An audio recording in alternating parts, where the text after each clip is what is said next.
छुड़ा सकता है? क्या गोविंद से कोई हाथ छुड़ा सकता है? यदि उसने पकड़ लिया तो है कोई इतना सामर्थ्यवान जिसमें इतनी शक्ति हो कि वो परमेश्वर भगवान का हाथ छुड़वा दे? नहीं ना।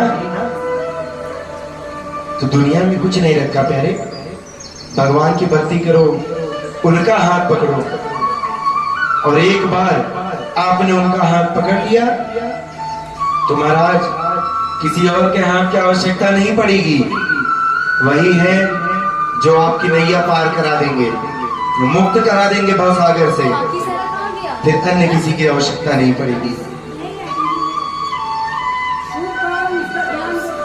और कोई आपकी जरूरत में काम आए ना आए, लेकिन कन्हैया अवश्य काम आएगा। वो अकेला आपका अपना बन सकता है।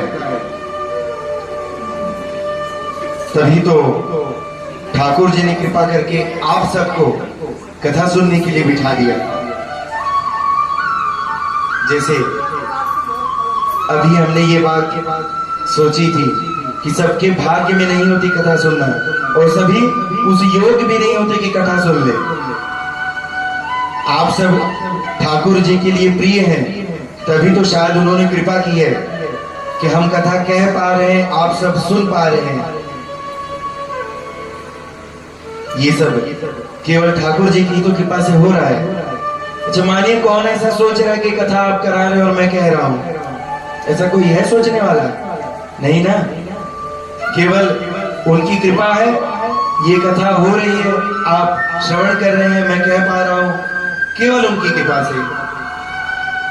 अपने मन में बार बार उनकी कृपा को याद करते रहिए, उनका चिंतन करते रहिए कि उन्होंने इस योग्य बना दिया कि आप सुन पा रहे हैं, हम कह पा रहे हैं। कितने बड़े भक्त हैं आप। भगवान की अनन्य कृपा है आप सब पर। प्यारो, दुनिया को छोड़ दीजिए, केवल भगवान से मोह लगाइए, केवल गोविंद से मोह लगाइए। पता है मोह भी कैसा, जैसे गोपियों ने लगाया था, ऐसा मोह छूटे ना छूटे, ऐसा मोह लगाया था गोपियों ने भगवान से। अच्छा इतना आसान भी नहीं होता मोह लगाना। गोपियों ने कड़ी साधना की थी।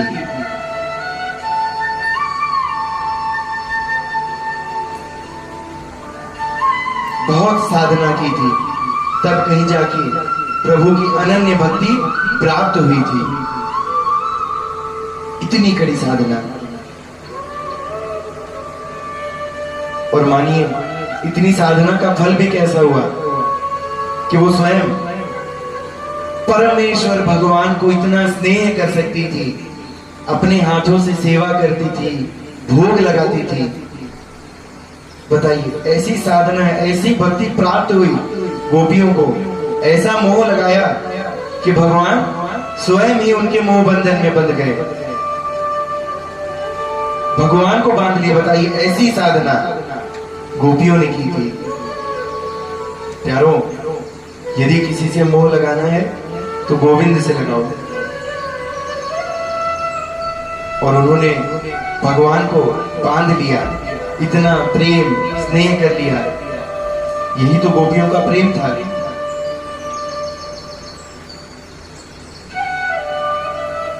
भगवान की बाल लीलाओं में हमेशा ये वर्णन रहता है कि गोपियों के साथ रास, गोपियों की मटकी फूटी। हर लीला में गोपियों का वर्णन अवश्य आता है। कोई जब भगवान के रूप को याद करे तो गोपियों को भी याद करता है। ऐसी भक्ति केवल गोपियों को प्राप्त हुई। ऐसा मोह लगाया गोविंद से। अच्छा पता है आपको, कोई जब भगवान पे अनन्य भक्ति जताकर, एकदम अनन्य प्रेम जता के अधिकार जताता है, तो भगवान भी स्वयं पर उसका अधिकार मान लेते हैं। लेकिन उसके लिए वैसी भक्ति भी होनी चाहिए, वैसी साधना। गोविंद मेरो गोपाल मेरो, श्री बाके बिहारी नंदलाल रे। ऐसी भक्ति जताइए कि भगवान भी स्वयं पर अपना अधिकार आपका मान ले। ऐसी भक्ति करिए, ऐसा मोह लगाइए भगवान से। एक बड़ा प्यारा सा प्रसंग है। भगवान बाल लीला करते हैं। अच्छा देखिए, आपको एक बात हम बता देते हैं। भगवान की जब हम बाल लीलाओं के बारे में बात करते हैं तो आप भगवान की आयु अपने मन में हमेशा याद रखिएगा कि भगवान 4 दिन के थे, 6 दिन के थे, 12 दिन के हुए, 4 महीने के, 1 वर्ष के, 3 वर्ष के, अब भगवान 5.5 वर्ष के हैं। बाल लीला एकदम बाल अवस्था, इसीलिए तो बाल लीला कहते हैं। कहीं 22 साल का बालक देखा है आपने? नहीं ना, 22 साल का तो बालक नहीं होता, वो बाल लीला नहीं है। बाल लीला मतलब बाल्यावस्था में 5.5 वर्ष के मेरे ठाकुर जी, और कैसी सुंदर लीला दिखा रहे हैं। गोपियां जो मां यशोदा से उलाहना देती थी, कंप्लेन करती थी कि भगवान मटकी फोड़ देते हैं, भगवान माखन चुरा लेते हैं। भगवान बोले गोपियों को समझाना पड़ेगा, थोड़ा सा परेशान करना पड़ेगा, तभी ना समझ में आएगा महाराज। एक दिन की बात है, गोपियां यमुना में स्नान कर रही होती हैं, यमुना नदी में स्नान कर रही होती हैं, और तभी बिहारी जी वहां चले जाते हैं। कदम के वृक्ष पर बैठे होते हैं, जाके चोरी से सबके वस्त्र उठा लाते हैं और वृक्ष पे टांग लेते हैं। कि ठाकुर जी की बात है, जाकर चोरी से सबके वस्त्र उठा लाते हैं और कदम के वृक्ष पे टांग लेते हैं। और चलो इतना तो हो गया, फिर किसी को पता ही ना चले क्या हुई। वो तो चोरी से आए थे ना, सब वहां पे स्नान कर रहे थे, आनंद ले रहे थे, और यहाँ भगवान ने वस्त्र चुरा लिए। अब भगवान ने बंसी बजाना चालू किया। एक तरफ भगवान बांसुरी बजाने लगे, और फिर जैसे ही सबके कानों में मुरली की मधुर धुन गई, सब आश्चर्यचकित हो गए, यहाँ कौन आ गया। सब सोचने लगे कि यहाँ कौन आ गया, हम स्नान कर रहे हैं और ये आवाज कहां से आ रही है। महाराज इतनी मधुर धुन बजाई भगवान ने कि सब अपने आप समझ गए कि ये कोई और नहीं, ये केवल कन्हैया है, केवल कन्हैया। इतनी प्यारी मुरली बजाई भगवान ने कि सब समझ गए, इतना तो केवल उसे ही आता है। और गोपी जब बाहर आके अपने वस्त्र ढूंढ रही है तो कपड़े तो है ही नहीं महाराज। सब सोचने लगे,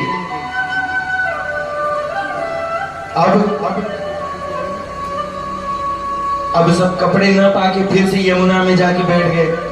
अब भगवान से बोले कि ये गलत है, हमारे कपड़े दे दो, हमारे वस्त्र लौटा दो।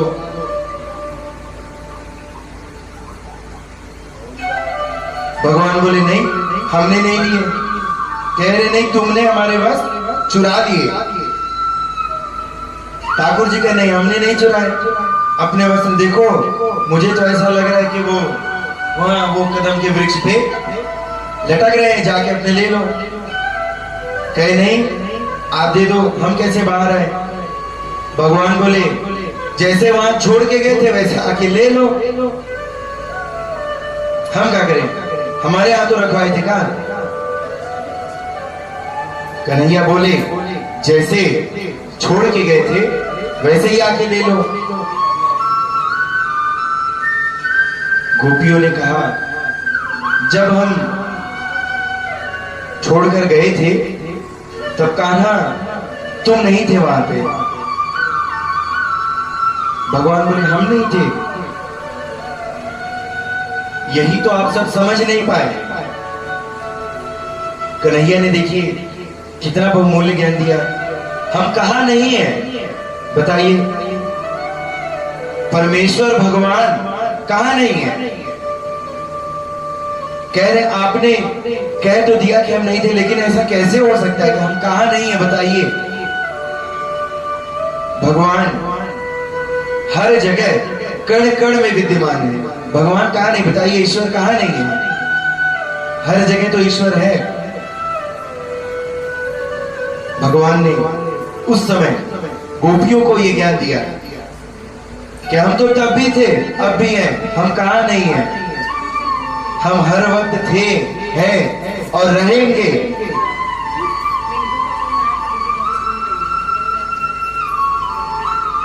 और महाराज ये कथा में कृष्ण की आयु हमेशा अपने दिमाग में याद रखिए। 5.5 वर्ष के हैं नंदलाल, 5.5 वर्ष के बाल लीला। भगवान ने तो कह दिया जैसे छोड़ के गए थे वैसे ही ले लो। बोले आप तो नहीं थे जब छोड़, बोले हम तो हर वक्त है, हर जगह है। आप नहीं देख पा रहे हो, आपकी गलती। हम हर जगह है। प्यारो, कथा के माध्यम से ये बात आप भी समझ लीजिए कि हम सोचते हैं कि मंदिर में भगवान की पूजा करें, नहीं, ये भावना की बात है। अब यदि किसी डॉक्टर को देखना हो तो वैसे तो हर जगह घूमता है, लेकिन दिखाने के लिए तो वही जाना पड़ेगा ना, दवाखाना, क्लिनिक में। वैसे ही भगवान की पूजा करने के लिए भी मंदिर जाते हैं। इसका ये अर्थ नहीं कि वो केवल मंदिर में है, भगवान हर जगह है।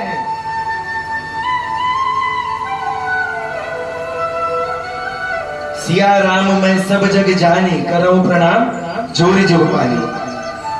भगवान तो हर जगह है, केवल देखने की आवश्यकता है। प्यारो, भगवान ने यही बहुमूल्य ज्ञान गोपियों को दिया था कि मैं तो हर जगह हूं। तब गोपियों ने समझ लिया कि भगवान का ज्ञान क्या है, और वो फिर अपने वस्त्र लेने के लिए आने लगे। तो भगवान की आयु याद रखिए, केवल 5.5 वर्ष। अच्छा, आप अपने मन में सोचिए, यदि आप ही का 5.5 वर्ष का बालक होगा तो आपको हिचकिचाहट करेंगे? नहीं, बच्चा है, अपना ही पड़ोसी का भी हो, किसी और का भी हो। 5.5 वर्ष का बालक, उसे कोई ज्ञान है दुनिया की? नहीं, वो कुछ जानता है नहीं जानता है। वही बालक बड़ा हो जाए तो आप अंकुश लगाएंगे, लेकिन जब वो बाल्य अवस्था में हो तब कुछ नहीं, वो बालक है। न उसे दुनिया का ज्ञान है, न कुछ जानता है। वस्त्र की आवश्यकता क्या है वो भी उसे नहीं पता होती है, बालक है। भगवान ने कह दिया जैसे रख के गए थे वैसे ही ले लो, हम नहीं जानते।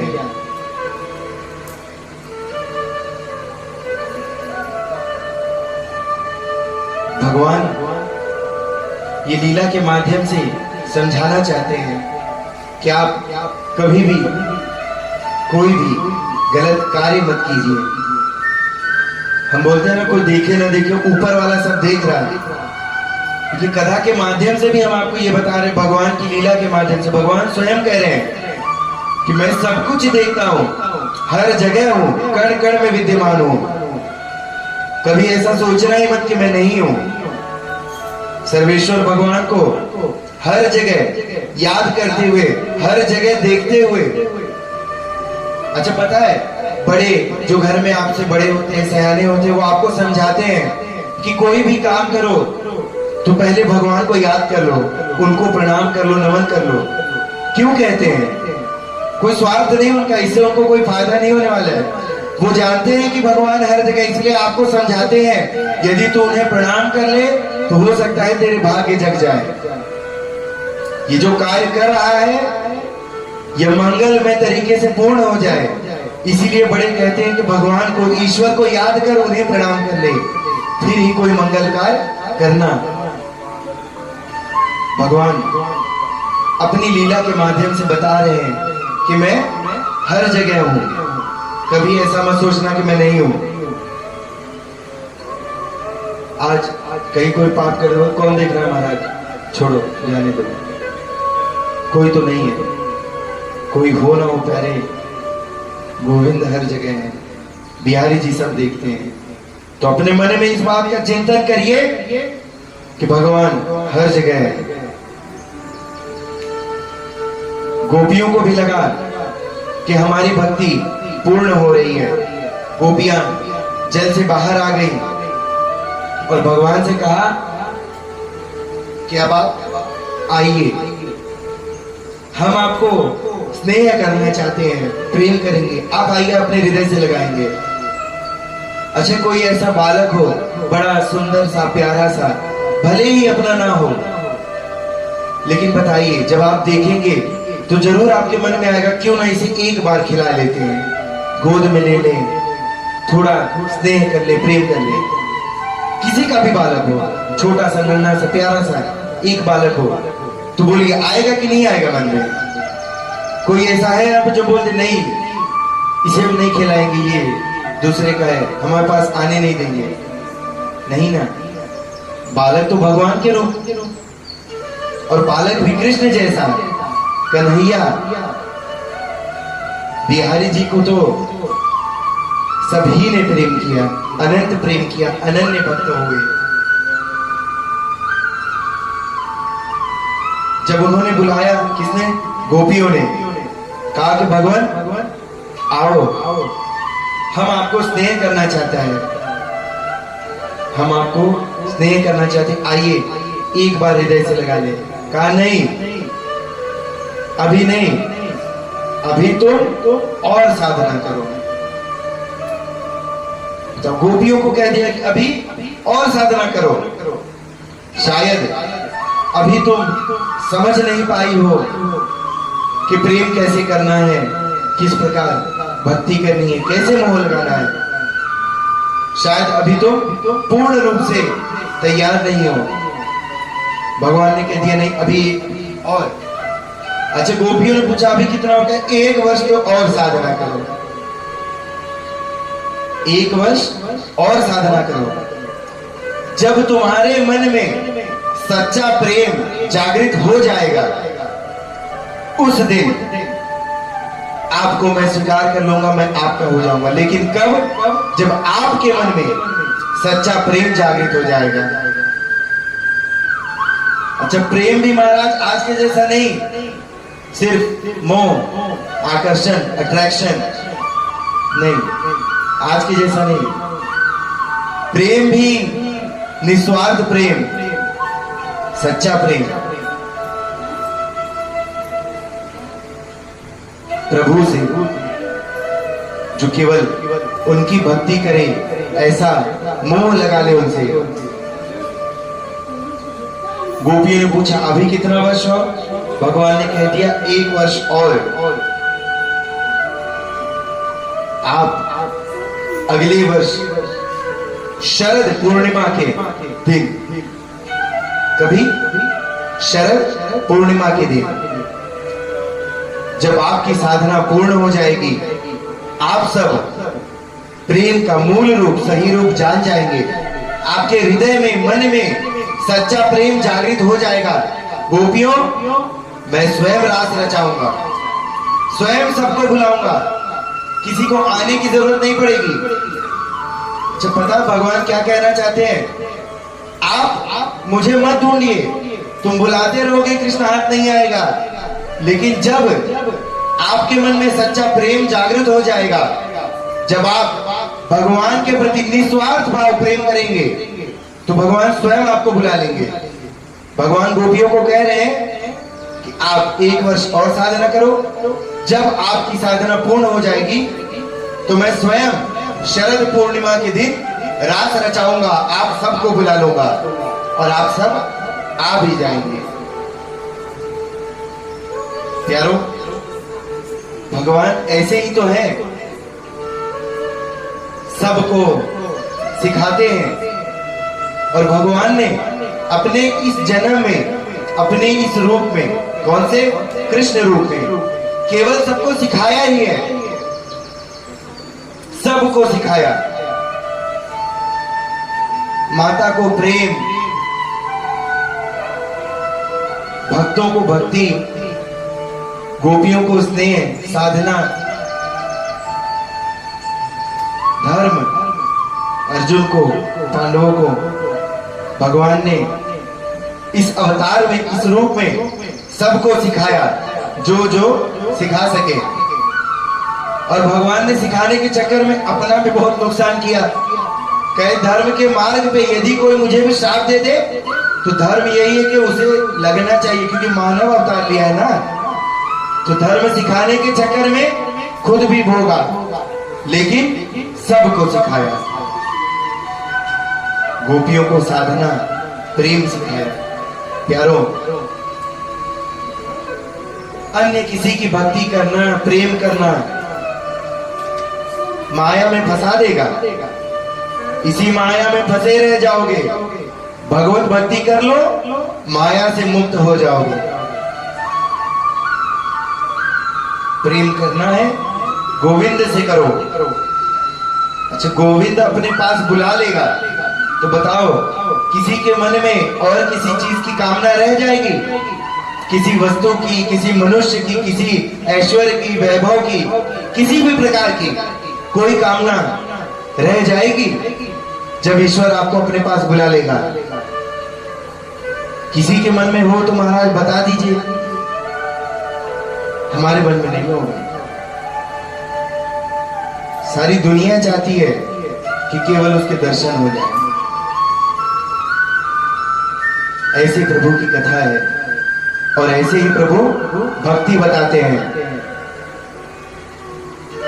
बिहारी जी, आइए कल की कथा का क्रम याद करते हैं। कल कहां तक पहुंचे थे हम? हाँ, भगवान ने माटी खाई, मैया को ब्रह्मांड दिखाया। भगवान ने उखल से बंध गए, वृक्ष को तोड़ दिया, कुबेर के पुत्रों को मुक्त किया, वरदान दिया और पश्चात अच्छा, पता भगवान को सबसे प्रिय भोग क्या है? हमने बताया भी है। 4-5 दिन हो गए ना हमें। 5 दिन की कथा में आपको 2-3 बार तो जरूर बताए होंगे कि भगवान को सबसे प्रिय क्या है भोग लगाना। भगवान अहंकार का भोग करते हैं, भगवान अहंकार का भोग लगाते हैं। जब कोई मनुष्य बहुत अहंकार कर ले, भगवान कहते हैं अब समय आ गया है कि थोड़ा सा सीधे हो जाओ, भक्ति जगा दे, जरा अहंकार तुम्हारा कम कर दे। भगवान अहंकार का भोग लगाते हैं। और प्यारो, बड़ी सुंदर सी बाल लीला है। देवराज जानते हैं ना, ऐरावत वाले कौन कौन है? देवराज इंद्र। देखिए, देवराज इंद्र है जिनकी सवारी ऐरावत है। ठीक है, इंद्र को भी एक बार बड़ा अहंकार हो गया था। इंद्र को भी बड़ा अहंकार हो गया था। भगवान बोले समय समय पे सबको थोड़ी थोड़ी मर्यादा दिखानी जरूरी है। जरा जरा ज्ञान हो जाए तो बड़ा अच्छा होगा। और भगवान ने तो लीलाओं के नाम पे बहुतों के अहंकार का नष्ट कर दिया, भोग लगा लिया। इंद्र को अहंकार हुआ कि हमारी पूजा होनी चाहिए।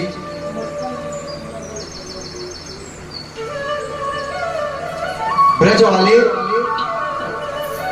जैसे हम और आप दिवाली मनाते हैं ना, तो दिवाली बना के उसके अगले दिन इंद्र की पूजा करते थे। ब्रज धाम वाले जो ब्रजवासी थे ना, दिवाली मनाकर उसके अगले दिन इंद्र की पूजा करते थे। एक दिन कन्हैया ने मन में सोची, इंद्र की क्यों, गोवर्धन की क्यों नहीं। ब्रजवासी पूछे, कान्हा गोवर्धन की काहे।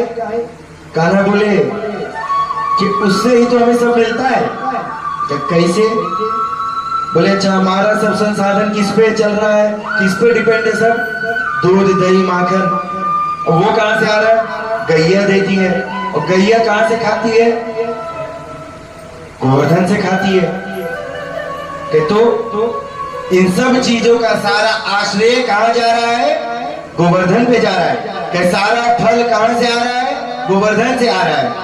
तो पूजा की योग इंद्र क्यों, इंद्र खाना देते हैं, इंद्र दूध देते हैं, माखन नहीं ना, ये सब कहां से आ रहा है, गोवर्धन से आ रहा है। तो पूजा के योग्य कौन हुआ, गोवर्धन हुए। प्यारो, भगवान ने कह दिया इंद्र नहीं, गोवर्धन पूजा करेंगे।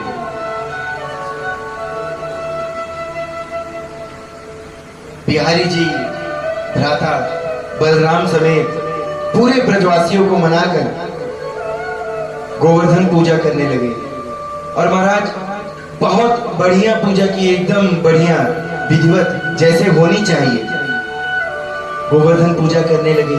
कृष्णा, बलराम, नंद बाबा, मैया यशोदा और सभी ब्रजवासी सबने मिलकर इंद्र की पूजा छुड़ा दी और गोवर्धन जी की पूजा आरंभ करवा दी। अब देवराज ने ये देखा कि ब्रज वाले हमें छोड़ के किसकी पूजा कर रहे हैं, गोवर्धन की। इंद्र बोले ऐसा नहीं होना चाहिए था।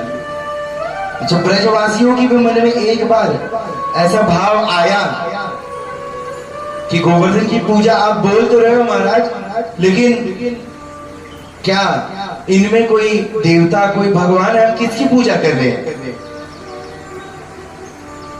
ब्रजवासियों ने पूछा कि कान्हा बोल तो रहे हो, लेकिन है तो एक पहाड़ ही, पर्वत। महाराज देखिए कितना सुंदर जवाब दिया कन्हैया ने।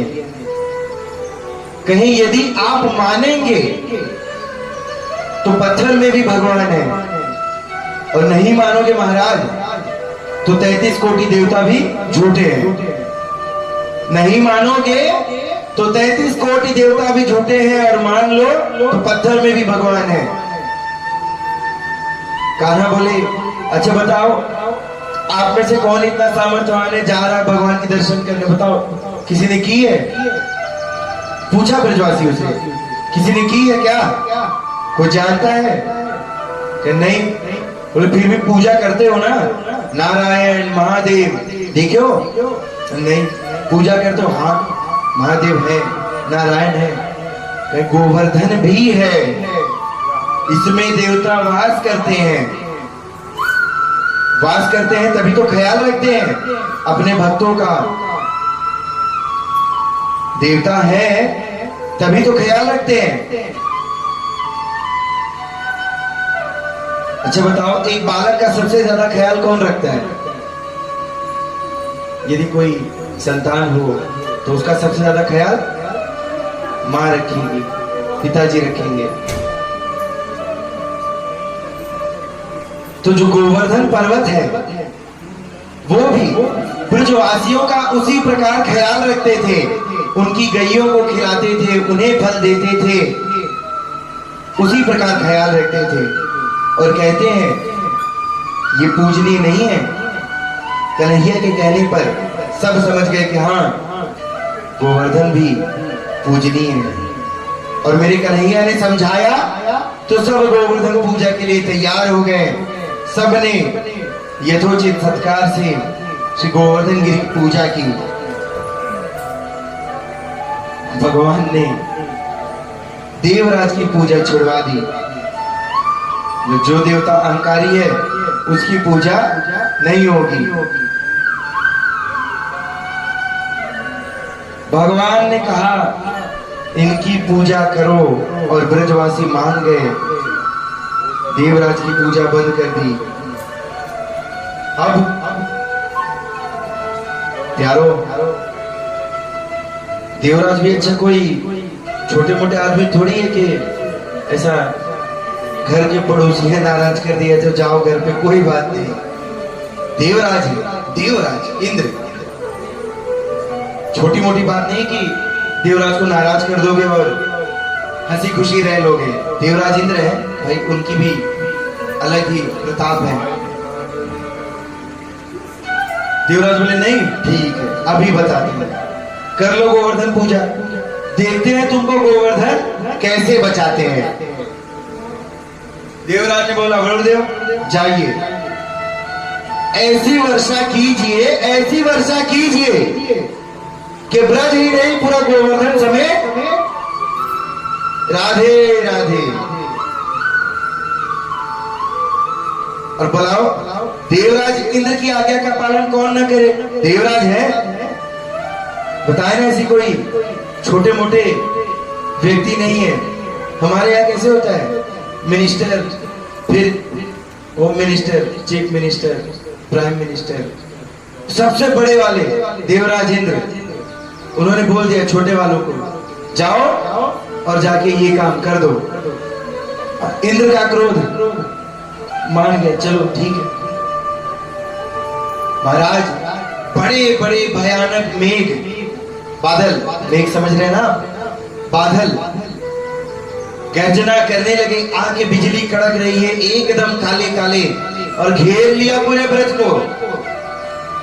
और भयंकर वर्षा चालू हो गई महाराज, एकदम पानी बहने लगा, भयंकर वर्षा चालू हो गई। महाराज अच्छा, आपके हमारे जीवन में यदि थोड़ी सी बारिश हो जाए, जरा सा पानी जम जाए, हम कितने परेशान हो जाते हैं। ओह माय गॉड, क्या हो गया, अब क्या करें, कैसे जाएं, हम भीग जाएंगे, जुकाम सर्दी, हमारी गाड़ी डूब गई, हमारे घर में पानी आ गया। और बताइए, इंद्र ने तो पूरा ऐसी वर्षा करा दी, पूरा ब्रज बह जाए, ऐसी भयंकर वर्षा। वर्षा चालू हुई, कुछ घड़ी कुछ पल, देखते देखते दिन भर, क्या वर्षा बंद ना होए। अब ब्रजवासी समझ गए, कन्हैया को बोले कि कान्हा तू नहीं समझा, लेकिन ये इंद्र का प्रकोप है जिस कारण से ये हो रहा है।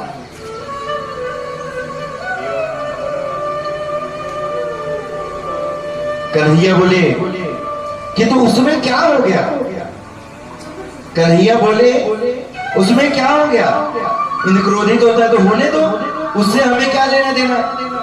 कैसे, क्या हम बताते हैं, देवता की पूजा की है ना, कह हाँ गोवर्धन महाराज की, कह तो अब जिसकी पूजा की है उसकी शरण जाओ।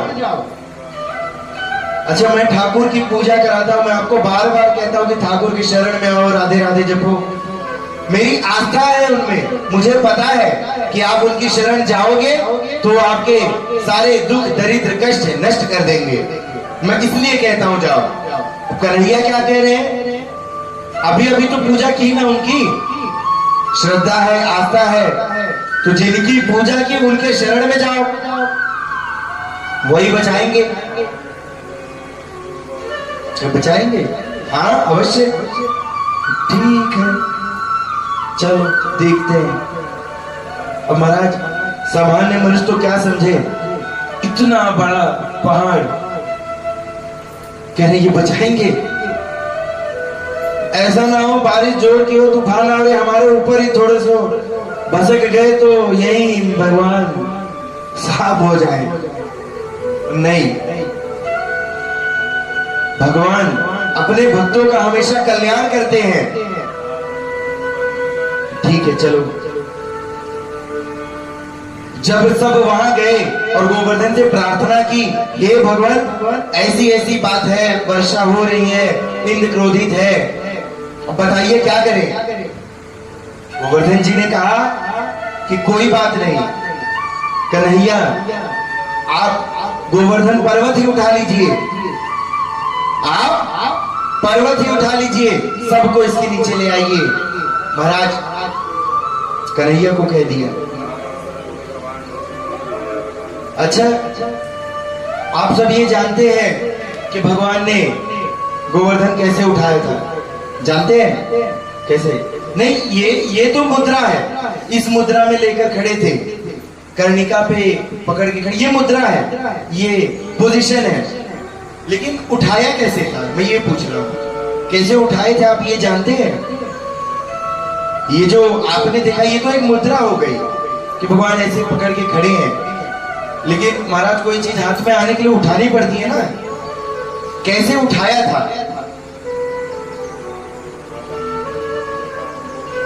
आप सब वो फल जानते हैं, वो छतरी जैसा, अरे उसका नाम हमें याद था, मशरूम। हाँ, देखिए ना, वो नीचे से ऐसे डंडी, फिर ऊपर से ऐसे फला हुआ, तो उसे कैसे हम उठाते हैं? ऐसे नीचे से हाथ लगा के फिर ऐसे पूरा उठाते हैं, नहीं तो कहते हैं ना वो आधा खराब हो जाए, सड़ जाए, कुछ तो बात होती है ना। भगवान ने पहले ऐसे उंगली लगाई, हाँ थोड़ा सा उठ गया, फिर धीरे धीरे ऐसे जैसे हम उठाते हैं ना कोई चीज, धीरे धीरे, एक साथ तो उठती नहीं है, पहले एक छोर उठेगा, फिर धीरे धीरे ऐसे उसको पूरा उठाते हैं। तो भगवान ऐसे ऐसे उठाते उठाते गोवर्धन के मध्य चले गए। और महाराज भगवान का ऐश्वर्य पराक्रम देखिए, केवल अपनी कर्णिका के बल पे, कर्णिका समझ रहे महाराज, काली उंगली, केवल कर्णिका के बल पे पूरा गोवर्धन उठा लिया। और उठाने के बाद भगवान गिरधारी कहला। बोलिए गिरधारी भगवान की जय, गिरधारी भगवान की जय, गिरधारी भगवान की। ऐसे भगवान ने गोवर्धन पर्वत उठा लिया, और उठाने के बाद सबको कह दिया आइए शरण में। बरसों, कितना वर्षा होगा देखते हैं, वर्षा हो रही है लेकिन नीचे खड़े हैं, क्या फर्क पड़ता है। अच्छा, पहले ये जो वर्षा हुई, इतनी भयंकर वर्षा, जिस हिसाब से मैं आपको बता रहा हूं, तो पानी भी बहुत सारा आया होगा, समझ रहे ना। अपने यहाँ तो थोड़ी सी हो जाए तो फिर भी पानी जम जाता है, कहते हैं यहाँ dam, pothole, sorry pothole, गड्ढा। तो इतनी भयंकर वर्षा हुई, वरुण देव स्वयं कर रहे हैं मेघ गर्जना, इतना पानी गया कहां? कोई जानता है? कोई जानता है?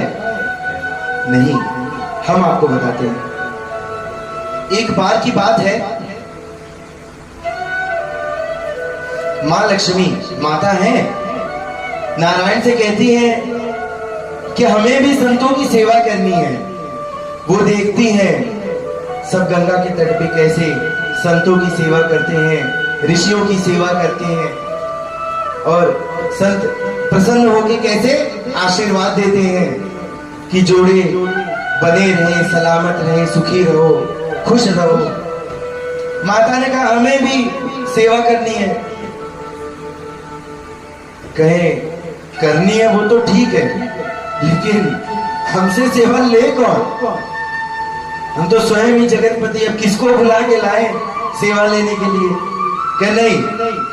अब माता ने जिद ठान ली, नहीं सेवा तो करनी है।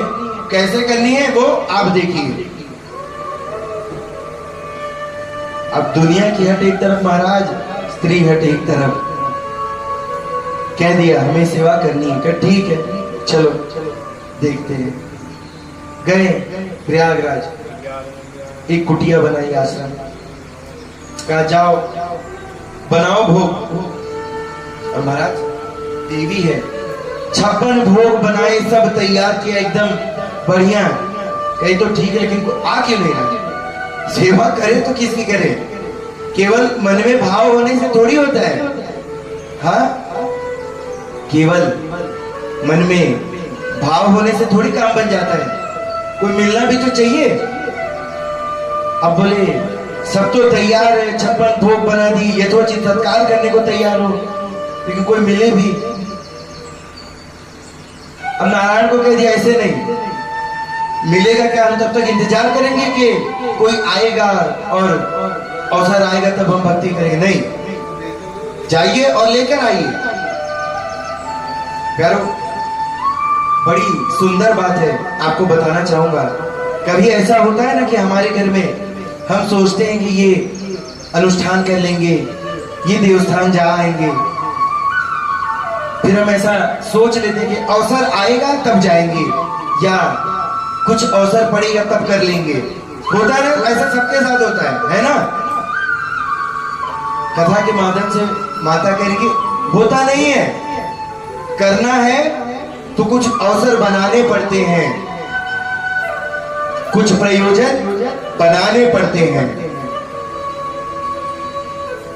कहीं ठीक है, अब नारायण बोले ठीक है, अब क्या करें? तो क्या चाहती हो आप? बोले जाइए, ब्राह्मण हेर के लाइए, कोई ऋषि कोई संत हेर के लाइए, हमें सेवा करनी है। अब देखिए, तीनों लोकों के स्वामी कमलापति नारायण श्रीहरि माता से कह दे लो ले आए, इनकी सेवा कर लो। महाराज देखिए कितना सुंदर भाव है। माता लक्ष्मी कह रही है इतनी मेहनत की हमने, इतना 56 भोग बनाया, एक आदमी लेकर आए, केवल एक संत। हमने तो इतने बड़े बड़े, एक होता है ना कभी हम सपने देखते हैं कि इतना सत्कार, इतना ऐश्वर्य, ऐसा कर देंगे ऐसा, और फिर होता क्या है? कभी ऐसा होता है ना, खोदा पहाड़ निकला चूहा। बोले हमने तो 56 भोग बनाए, सोचे थे आप इतना बड़ा दरबार लगेगा, हम सबकी सेवा करेंगे, केवल एक ऋषि लाए, एक ब्राह्मण। ठीक है, अभी जो लाए हैं कम से कम उनकी तो करो, फिर देखी जाएगी। अभी जो है उनकी तो कर लो। अब महाराज जो ब्राह्मण थे शायद काफी समय से भूखे थे। अब जो सारा भोग बनाया था माता लक्ष्मी ने, सब चालू, 1 2 3 4 5 55 56 सब समाप्त। और लाओ, और नारायण ये तो मैंने जो बनाया था सब खत्म हो गया। क्या देखो, एक ब्राह्मण ले आओ और आपका सब खत्म हो गया। कह रहे थे और लेकर आओ, और ले आते तो क्या करती? एक में ये हाल है। हाँ, मान लो 10-12 ले आते तो क्या करती? एक को खिला ले, इतना भी नहीं। अभी कह रहा और अब क्या करें? ठीक है ले जाओ। तुलसी की बड़ी महिमा है हमारा सनातन धर्म में, तुलसी मंजरी, तुलसी दल की बड़ी महिमा है। दिए तुलसी ले जाओ, खिलाए, ठीक खिलाए, पेट भर गए। पानी पानी नहीं, खाने के लिए बुलाए थे तुमको, पानी के लिए थोड़ी बुलाए थे। क्या कहकर बुलाए? चलो भोजन कराएंगे। पानी की बात हुई थी हमारी तुम्हारी? नहीं, बोले भोजन की बात हुई थी, भोजन करा। पेट भरा कि नहीं? कहाँ भर गया हमारा, बस भोजन की बात आज किए थे, आज भोजन कर लो। कहीं ठीक है, तो पानी? ठीक है, टाइम आएगा तुमको पानी पीने के लिए भी बुलाएंगे, तब अपनी ये जो प्यास है तुम्हारी इतने वर्षों की, युगों की, तब बुझा लेना। बुलाएंगे तुम्हें पानी पीने के लिए भी। और महाराज वो जो ऋषि थे ना, उनको ही भगवान ने बुलाया, कहा आओ अब जितना पी सकते हो पी। तो ये जो सारा पानी था ये उन्हीं ऋषि ने ग्रहण किया था। उनको कह दिया था कि आज भोजन के लिए बुलाया, आज भोजन करो। पानी पीने के लिए भी बुलाएंगे और जितना पी सकोगे उतना।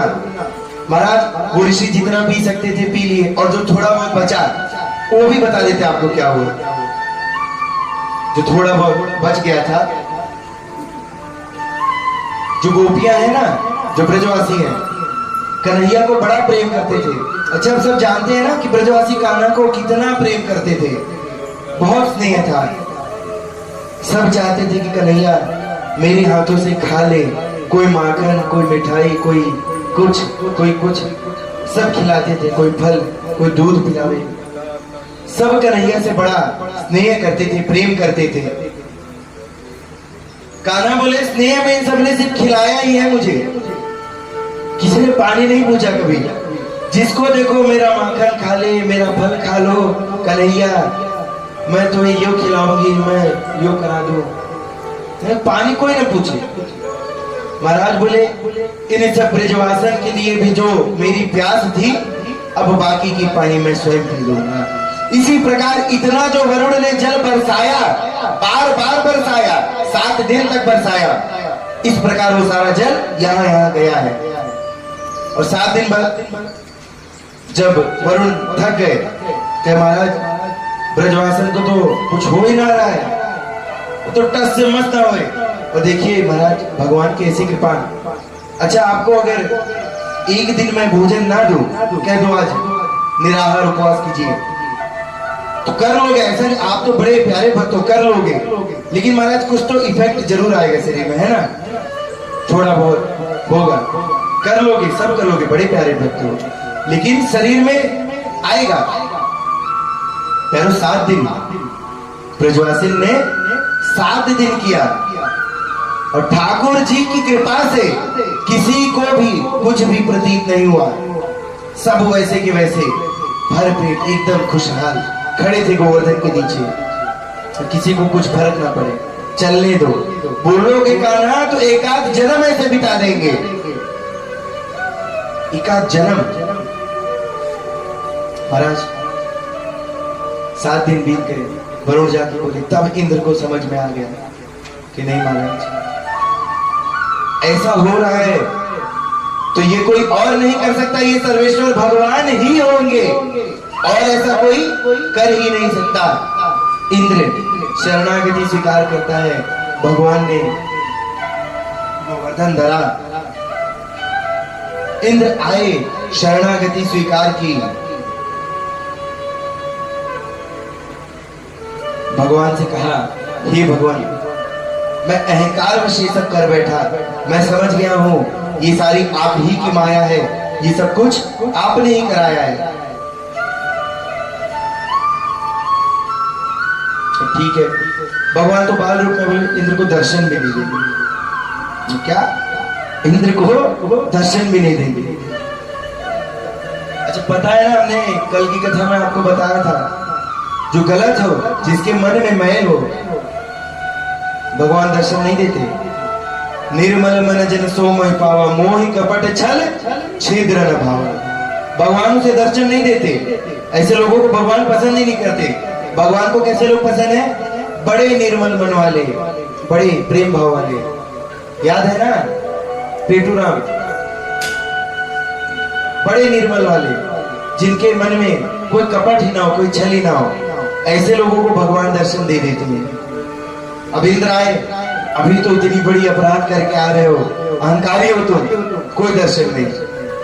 इंद्र ने अपना अहंकार त्यागा, भगवान की वंदना की। नमस्तुभ्यं भगवते पुरुषाय महात्मने वासुदेवाय कृष्णाय साधुतापते नमः।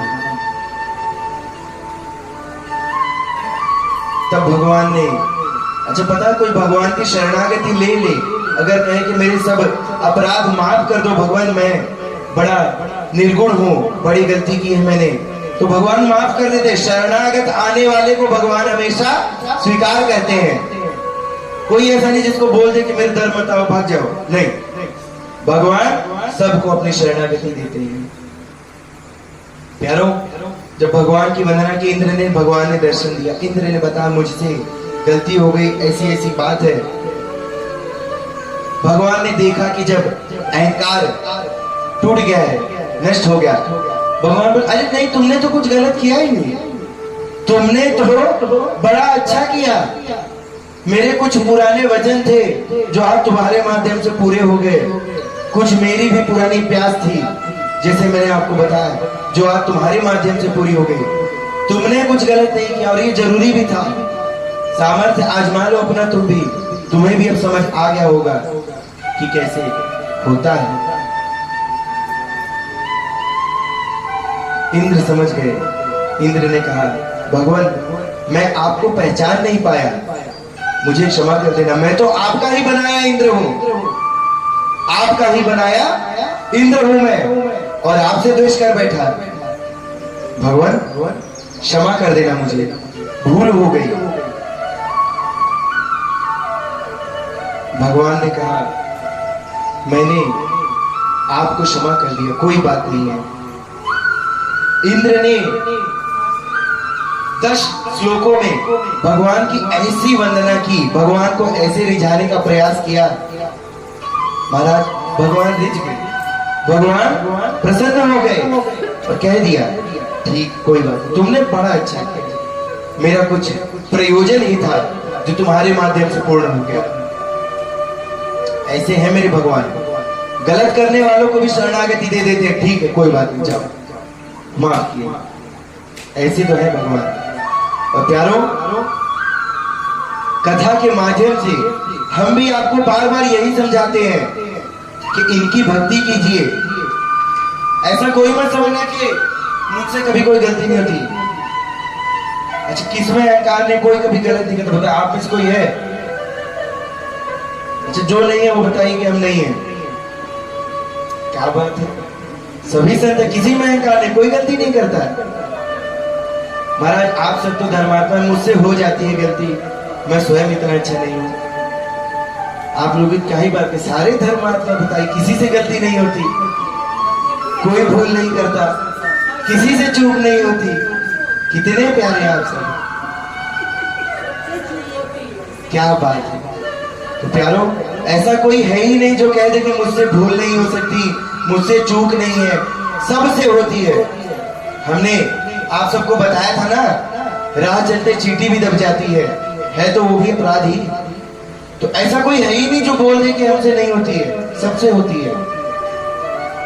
और उन्हीं गलतियों, अच्छा जो जान के करें उनको तो जाना ही चाहिए, और जो नहीं करते हैं, जिनको ऐसा आप चींटी मर गए उसको आपको पता चलेगा नहीं, आपके मन में तो आपने अपराध नहीं किया है, लेकिन उन्हें भी जाके भगवान की शरणागति लेनी चाहिए और कहना है कि भगवान अनजाने में जो अपराध किया है उसके लिए भी क्षमा कर देना। समझे? अनजाने में भी मैंने कुछ कर दिया होगा तो प्यारे उसके लिए भी क्षमा कर देना। और महाराज मैं आश्वासन देता हूं, बिहारी जी ऐसे हैं कि सबको क्षमा करके अपनी शरणागति देते हैं, सबको भक्ति प्रदान करते हैं। और प्यारों, जिसे गोविंद की भक्ति मिल जाए फिर और कुछ नहीं चाहिए, केवल उतना ही काफी है, केवल उतना ही काफी है। मन में उनका स्मरण करते रहो, उनका नाम चिंतन करते रहो, बस केवल उनका नाम चिंतन करो। जब ये सब प्रसंग हुआ था, कामधेनु गैया भी आई थी, कामधेनु गाय भी आई थी। अच्छा, कामधेनु हमने आपको बताया था ना, जब मंथन हुआ था तब कामधेनु गाय भी प्रकट हुई थी, हम बताए थे ना उस दिन, कामधेनु गाय भी प्रकट हुई थी। कामधेनु गाय भी आई थी वहां पे, और उन्होंने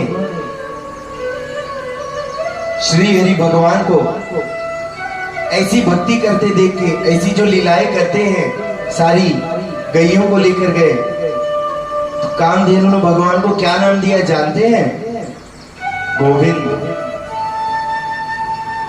कामधेनु गाय ने भगवान को गोविंद नाम दिया। हम और आप चिंतन करते हैं ना, गोविंद,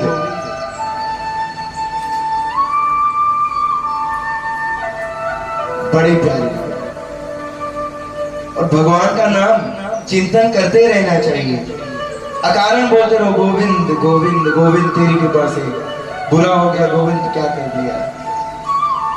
अपने घर में बालकों का नाम भी रख दो, फिर तो हर वक्त मुंह से निकलेगा ना, गोविंद सुनो, ये कर दो गोविंद, वो कर दो गोविंद, यहाँ आओ वहां जाओ गोविंद गोविंद गोविंद। अच्छा महाराज, सबसे ज्यादा मन किसमें लगता है? संतान में? नहीं नहीं, ये तो मैं मानू ही ना, झूठी बात। अच्छा कृष्णा में लगता है, ठीक है। एक बात बताइए, आपका बालक बैठा है, ये कुर्सी है ना, इस कुर्सी पे नन्हा सा बालक 4 वर्ष का बैठा है, यही कन्हैया की पूजा कर रही है आप, बड़े प्रिय कन्हैया, थोड़ा ऊंचाई पे बैठा है बालक, आपका बालक गिर गया, अब दृश्य बताओ क्या होगा? कन्हैया की पूजा या बालक? आ गया बालक, गाना प्रिय नहीं था।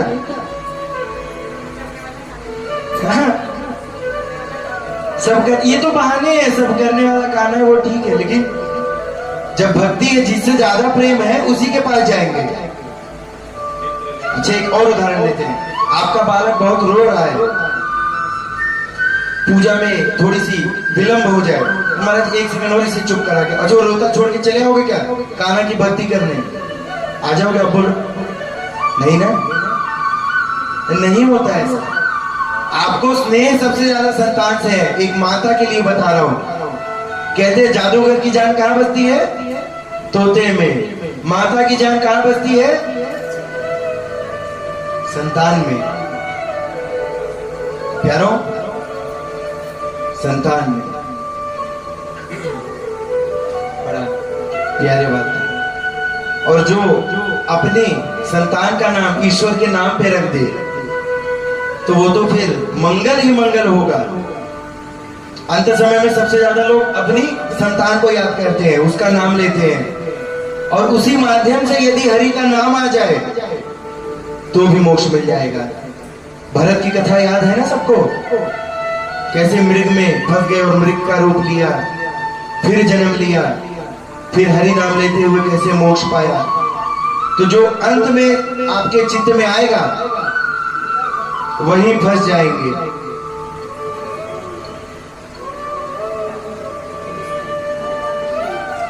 ऐसी बातें हैं, इसीलिए गोविंद नाम जपते रहना चाहिए। अच्छा पता है, हम बहुत तीर्थ जाते हैं, बहुत सारी चीजें करते हैं, क्यों करते हैं? पुण्य मिलेगा हमें, पुण्य कर्मों के लिए, पुण्य फल के लिए हम सब करते हैं। और ये सारे कर्मों जितना जो फल होता है ना महाराज, ये गोविंद नाम जपने से मिल जाता है, केवल उनका नाम जपने से मिल जाता है उतना फल। समझ रहे हैं आप? केवल उनका नाम जपने से इतना फल मिल जाता है। ये सीक्रेट हम बता दिए, जो नहीं भी जा पाए वो नाम जप सकता है। और कब? जब उद्धार कराना हो तब। यदि यहीं फंसे रहना है, माया में पड़े रहना है, धन धान ऐश्वर्य देखते रहना है, तो फिर गोविंद गोविंद नहीं, माया माया करो। गोविंद गोविंद नहीं, माया माया करो। गोविंद गोविंद तब करना जब यहां से मुक्त होना है, राधे राधे तब कहना जब माया से मुक्त होना है। यही फंसे रहना हो तो माया माया करो। माया तो है ही ऐसी, बड़ी प्रबल है, जकड़ लेती है सबको, ऐसी माया फैली है।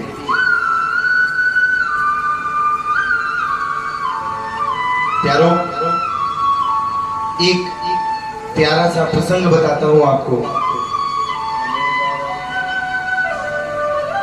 अच्छा पता है, एकादशी के दिन व्रत करना चाहिए, जानते हैं ना आप सब?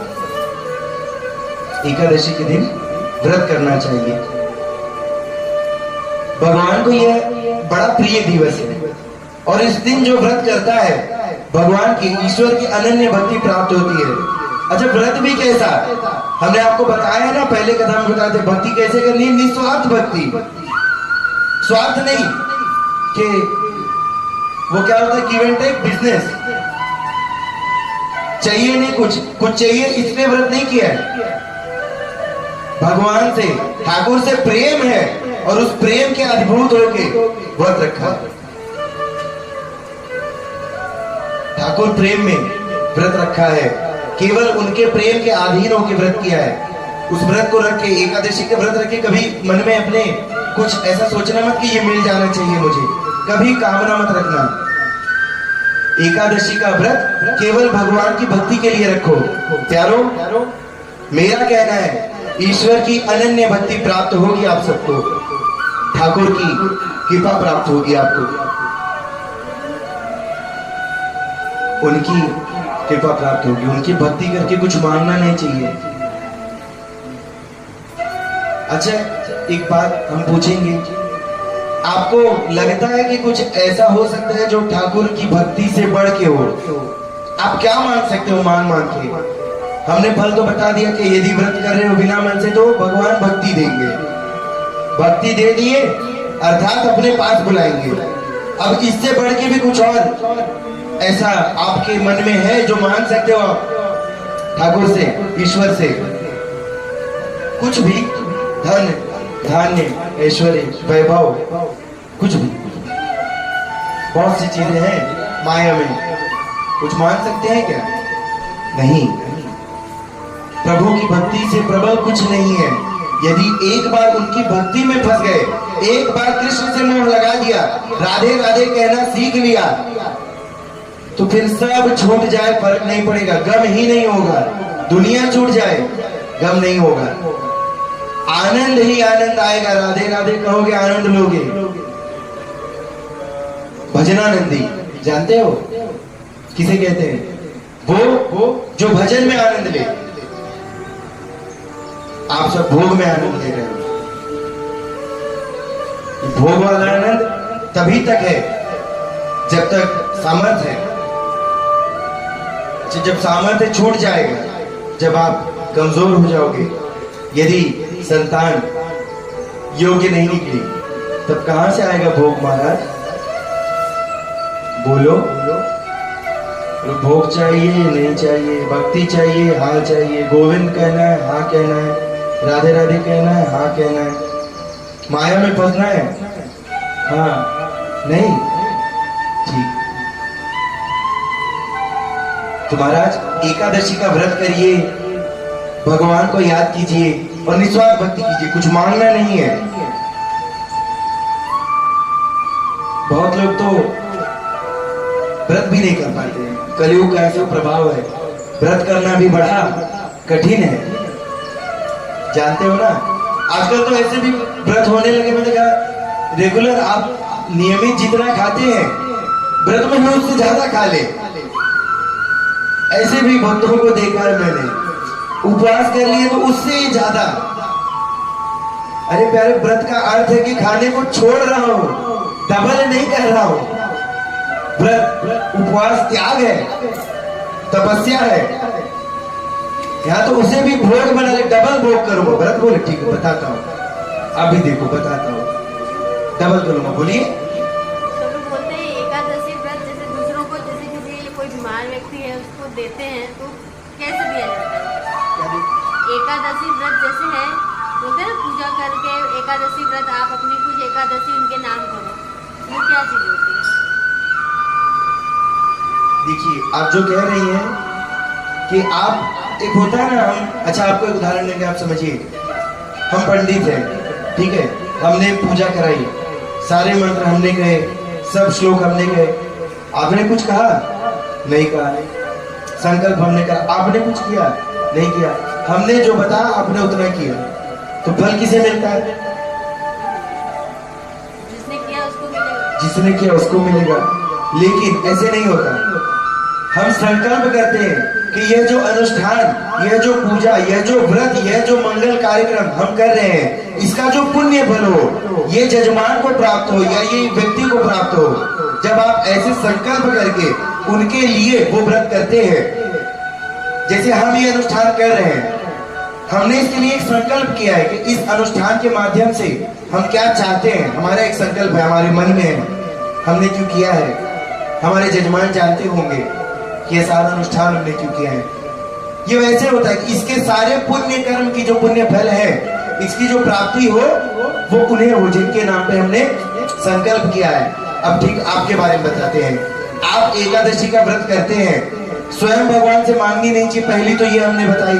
और दूसरी, यदि आप कुछ मांग रहे हैं किसी और के लिए तो आप संकल्प करके व्रत रखिए कि हे भगवान, मैं ये जो व्रत कर रहा या कर रही हूँ, मैं संकल्प करूँ कि इसका सारा पुण्य फल इस व्यक्ति को मिले।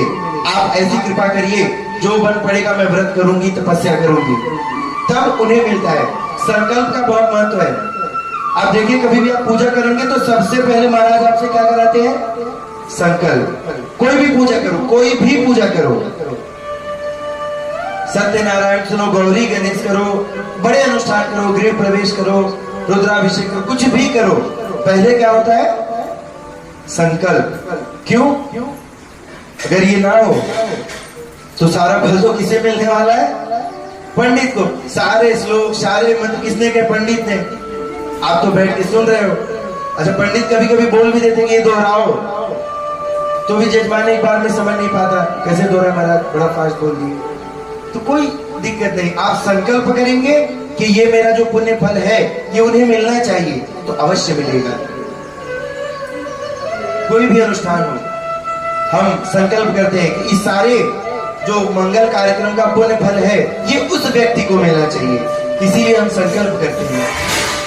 इसी प्रकार आपका भी प्रयोजन है। एकादशी नहीं, आप कोई भी व्रत करेंगे, कोई भी तपस्या करेंगे, आप यदि उनके नाम पे संकल्प करके आप ये कह के करेंगे कि इसका सारा पुण्य फल उन्हें मिले, तो मिलेगा। लेकिन महाराज, उन्हें ही मिलेगा।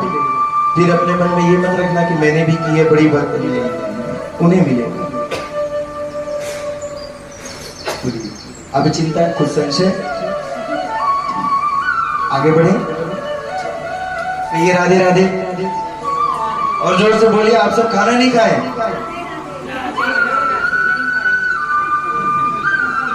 हम भी नहीं खाए, कोई बात नहीं। तो महाराज, एकादशी के दिन व्रत करना हमने आपको सिखाया था। एकादशी के व्रत के बारे में आपने कहा आपको एक और बात बताएंगे। कहने वाले बहुत कुछ कहते हैं। कुछ लोग ऐसा कहेंगे स्त्रियों को ये व्रत नहीं करना चाहिए। कुछ लोग ऐसा भी कह देते हैं कि जो वृद्ध होते हैं, थोड़े बूढ़े, उन्हें व्रत नहीं करना चाहिए। अब कुछ नहीं होता है सब।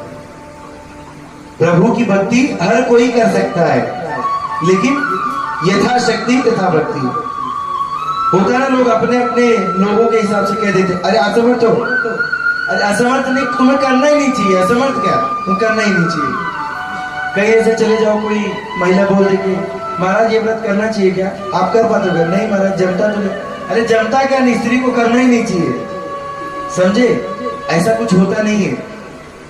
एकादशी का व्रत सबको करना चाहिए, ऐसी कोई बात नहीं है। एकादशी का व्रत भगवान को बहुत प्रिय है। यदि आप करते हैं तो भगवान की भक्ति अवश्य प्राप्त होती है। और कैसे? जैसे हमने बताया है, मन में कोई स्वार्थ ना हो, निस्वार्थ भक्ति। ऐसी कोई फल की कामना करके मत करना कि मुझे ये मिल जाना चाहिए, कोई फल नहीं, कुछ नहीं। मेरे मन में है भक्ति करना है, कर रहा हूं, केवल। ऐसी भक्ति का तो फल ही बड़ा अलग होता है। आप एकादशी के दिन का महत्व जानते हैं? यदि कोई व्यक्ति एकादशी के दिन मर जाए, किसी की मृत्यु एकादशी के दिन हो, तो स्वर्ग जाता है, सीधा सीधा स्वर्ग जाता है एकादशी के दिन। भगवान इतना प्रिय दिन है ये, भगवान की इतनी भक्ति, इतनी महिमा होती है इस दिन। जो व्रत कर ले उसे भक्ति प्रदान कर ले, जो शरणागति ले उसे शरणागति दे दे, जो मर रहा है उसे स्वर्ग दे दे, चाहे पापी ही क्यों ना हो। अच्छा, आप ये जानते हैं ना, डेली रोज कुछ ना कुछ जाते रहते हैं, कुछ आते रहते हैं, आवन गमन चलते रहता है, जानते हैं ना, डेली। जो एकादशी को गए वो मुक्त हुए, स्वर्ग गए। हालांकि जिसके जैसे कर्म उसको वैसे दोबारा जन्म लेके निपटाना पड़ेगा, लेकिन वहां जाने से बच जाएगा। जाते हो ना कहा, जैसे कर्म थे वैसे तो वहां जाना था। गरम तेल की कढ़ाई, 100 कोड़े, नोक पे बैठना, सिंहासन, तो वहां जाने से तो बच गया। एकादशी का ये फल है कि ऐसा पाप करने वाला व्यक्ति भी मुक्त हो जाता है। बड़ा प्रिय दिन है एकादशी भगवान को। प्यारो, अपने सामर्थ्य के हिसाब से सबको मेरे कहने पे एकादशी का व्रत अवश्य करना चाहिए। बड़ी भक्ति प्राप्त होती है, बड़ी भक्ति प्राप्त होती है। और एक बार ईश्वर की भक्ति मिल जाए महाराज, तो छोड़ो दुनिया क्या रखा है, फिर तो मुक्ति ही मुक्ति। जब भक्ति और मुक्ति कितनी अच्छा है। माया और काया दोनों खराब है। बताओ, किसी की ऐसी काया है जो हमेशा बढ़िया रहने वाली है? कोई है ऐसा? नहीं ना, कोई है? बड़ा बढ़िया भजन था, मत कर काया तो अभिमान। किसी की है ऐसी जो परमानेंट बोल दे? नहीं ना। तो माया और काया कभी भरोसा मत करना महाराज, बड़े खतरनाक। हमने आपको बताए थे ना कल कि बाहर से दिखने पे मत जाओ, अंदर से निर्मल मन। बाहर की सुंदरता और अंदर की, कल बताए ना। कभी कभी मेकअप में भी धोखा आ जाता है, सही बात है ना,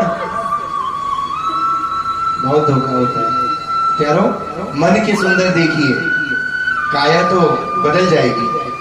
जो मन का सुंदर हो वो प्रभु की भक्ति करेगा, और जो प्रभु की भक्ति करेगा फिर महाराज उसे कोई टेंशन ही नहीं है। सब छूट जाए, कोई टेंशन नहीं है। प्रभु की भक्ति करेगा तो उसे पता है इन सब की तो मुझे जरूरत ही नहीं है, मैं तो वहां जाऊंगा उनके धाम पे। अच्छा बताओ, कोई कुछ लेके जाने वाला है? 2-4 बंडल जेब में? नहीं ना। अच्छा बताओ, ये जो काया लेकर आओ ये भी लेके जा पाओगे? जाते जाते जिसे सबसे ज्यादा प्यार किया, जिसे जान अटकी थी, वही जला देगा, कोई और नहीं, वही जला देगा। जिसमें जान अटकी थी वही बोलेगा। हमने बताया था ना, वो जिससे सबसे प्रेम करे। अच्छा, एक पत्नी कभी जब तक जीवित है तब तक वो पति से बड़ा प्रेम है, और बताए थे ना मरने के बाद फिर वो दिख जाए।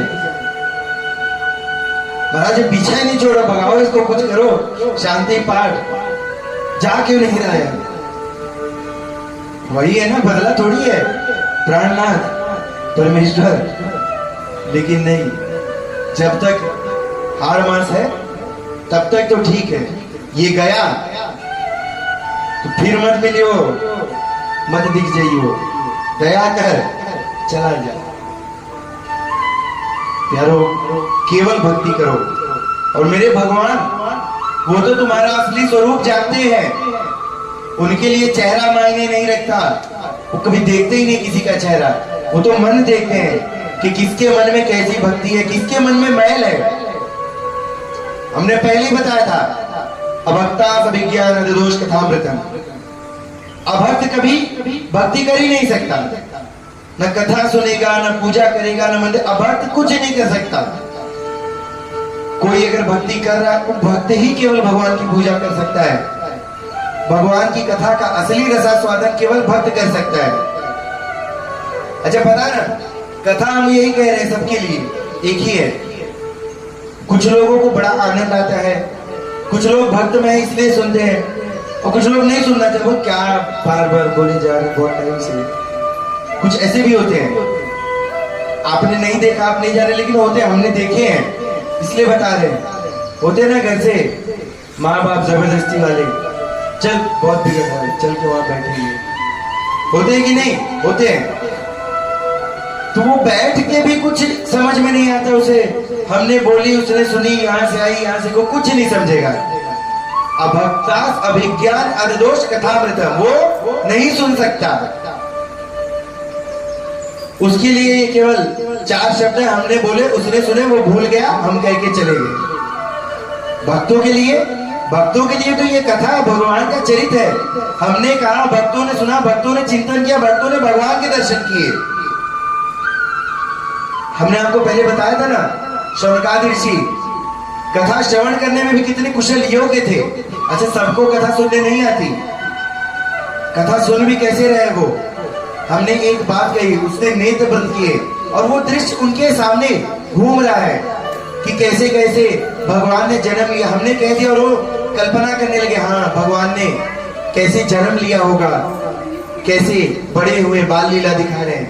कथा ऐसे सुनी जाती है, कथा कहीं इसीलिए जाती कि आप भगवान का चिंतन कर सके, आप भगवान के स्वरूप के दर्शन कर सके। इसीलिए होती है कथा कि भक्त को भागवत से मिला दे।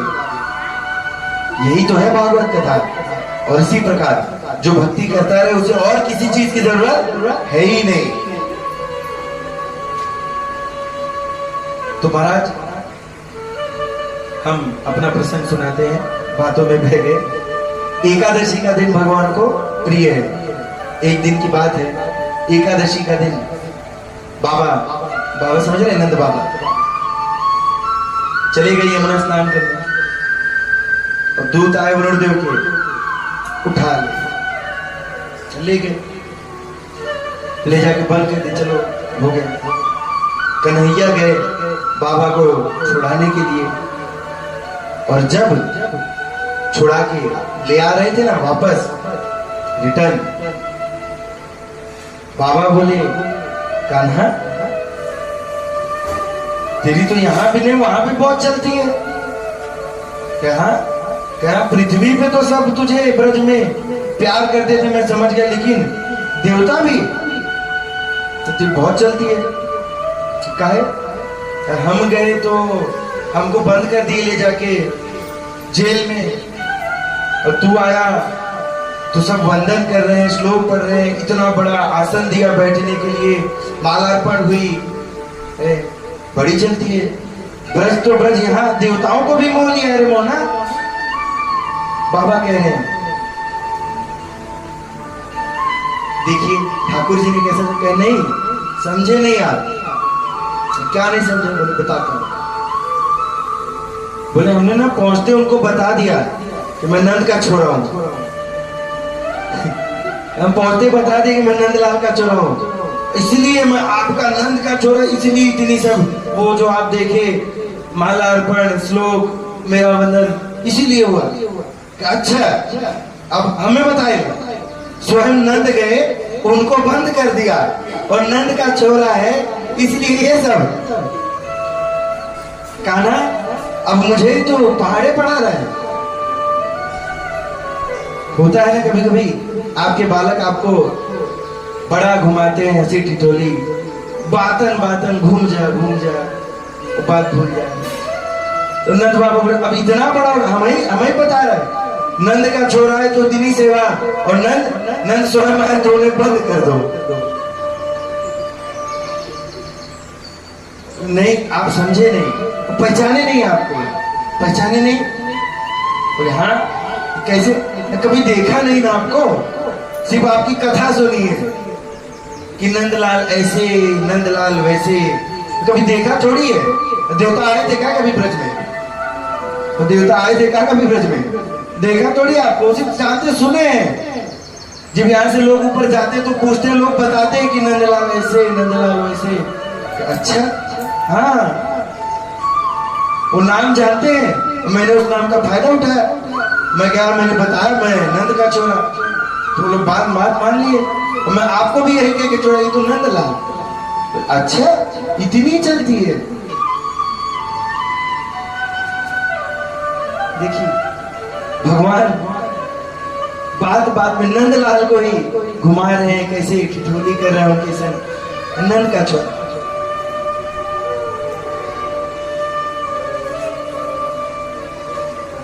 भगवान ऐसे ही सभी भक्तों के साथ भी हंसी ठिठोली करते रहते हैं। कभी हम हमारे जीवन में कोई प्रसंग ऐसा देख लेते हैं ना कि ये तो हमें पता था फिर भी ऐसा कैसे हो गया, तो ये मजाक कोई और नहीं, केवल भगवान। अच्छा मैं बताइए, हम सब किसकी संतान?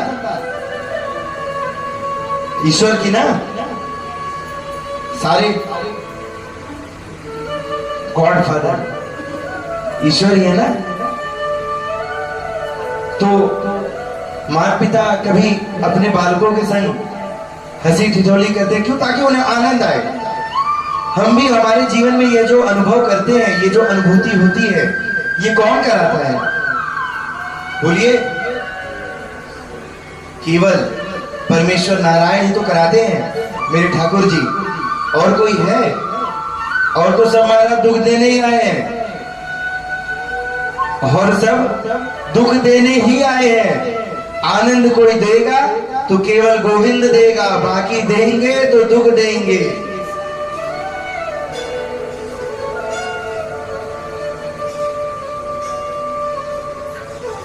शरद पूर्णिमा का दिन,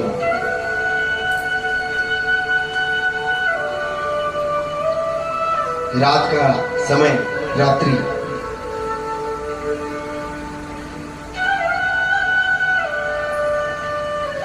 कन्हैया ने बांसुरी बजाई।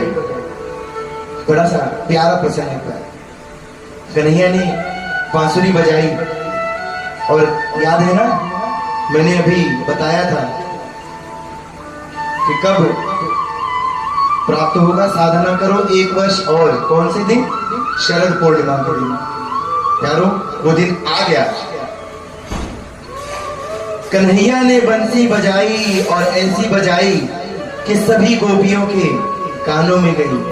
और जब वो मधुर धुन गई तो जो भी गोपियां सुन रही थी सब उस धुन में खींची चली आई। ऐसी मधुर धुन बजाई। जानते हैं ना, हम सब ऐसा उदाहरण देते हैं कि किसकी धुन पे नाच रहा है, ये कौन कर रहा है। क्यों देते हैं पता है? ये भगवान के ऊपर है कि भगवान ने ऐसी धुन बजाई, ऐसी मुरली बजाई कि सब आ गए। अब पता ऐसे नहीं था कोई खाली बैठा था सुना और चले आए। सब जो काम कर रहे थे, गोपियां हैं, कोई बर्तन धो रहा है, कोई खाना बना, जो काम कर रहा था सब वहीं छोड़ के चले आए। क्यों? उनके मन में सच्चा प्रेम भाव प्रकट हो गया था। क्योंकि उनके मन में सच्चा प्रेम प्रकट हो गया था। इस कारण से जब कान्हा ने बंसी बजाई तो सभी गोपियां खींची चली। कन्हैया ने कहा था ना, 1 वर्ष और साधना कर लो, तुम्हारे मन में सच्चा प्रेम प्रकट हो जाएगा, और जब ऐसा होगा तब मैं स्वयं बुलाऊंगा। आज तुम बुला रहे हो, मैं नहीं आऊंगा। क्यों? अभी नहीं, अभी तुम्हारे मन में सच्चा प्रेम नहीं है, अभी नहीं आऊंगा। लेकिन जब सच्चा प्रेम प्रकट होगा तो मैं स्वयं बुला लूंगा। कन्हैया ने कही, अब कान्हा बंसी बजाए और सब गोपियां चली आई। और महाराज ऐसे नहीं कि आ सकती थी, दिन का समय था, कहीं भी जाओ आओ, रात्रि का समय था। और आप जानते हैं ना, हमारे ऋषि मुनि ने जो भी नियम वगैरह बनाए हुए हैं, सुरक्षा हेतु ही बनाए हैं। इसमें आप ही का भला है। हमने उस दिन बताई थी ना, हीरा और सरिया। हीरे को कहाँ रखते हैं और सरिया कहाँ होता है? हाँ, तो कन्या पुत्री हीरा होती है, बड़ी संभाल की सुरक्षा के साथ प्रेम से रखी जाती है। इसीलिए इतने नियम बने होते थे कि रहने दो, सुरक्षा हेतु रहो, शांति से, कुछ हो ना जाए। ऐसे समय में भी रात्रि में कन्हैया बंसी बजाई, गोपियां दौड़ी चली आई। और फिर क्या हुआ? फिर तो भगवान रास रचाते हैं, सबको प्रेम का, स्नेह का असली रूप दिखाते हैं। अच्छा, आयु याद रखिए, इस समय कन्हैया कितने वर्ष के हैं? 6.5 वर्ष। 5.5 तो तब थे ना, 1 साल बीत भी तो गया। 5.5 पे तो कहीं साधना करो 1 वर्ष की।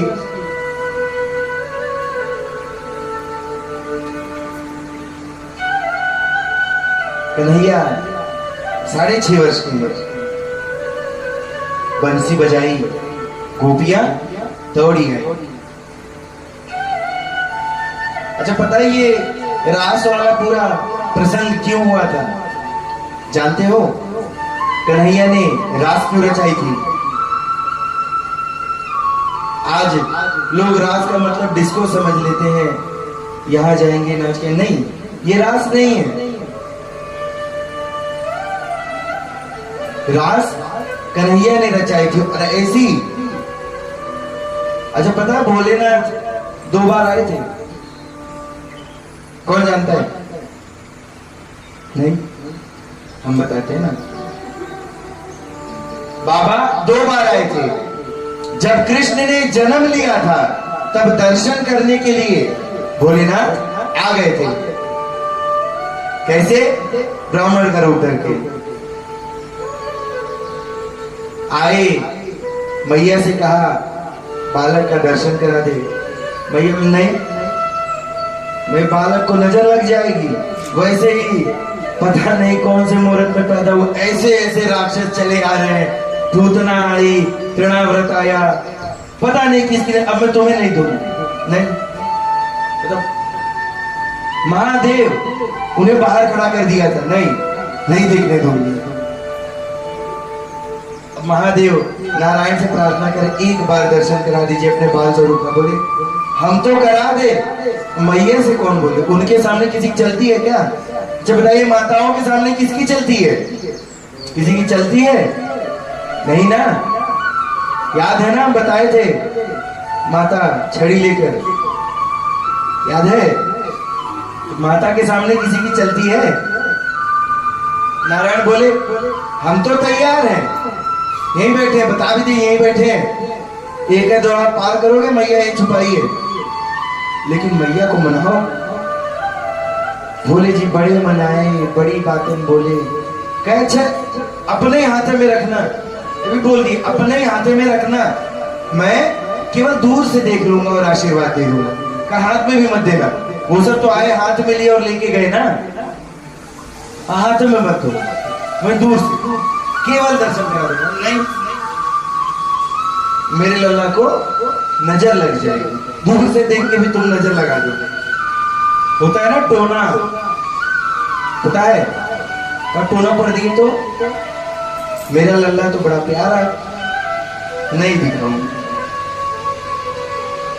अब भोलेनाथ बैठ के बोले दिखाओगे? नहीं, ठीक है, जाऊंगा नहीं, यहीं बैठा दूंगा, बाहर नहीं जाओगे, कहीं जाओगे नहीं। बड़ा हट, बोले एक बार दर्शन करा दो, दोबारा कभी आऊंगा नहीं। तब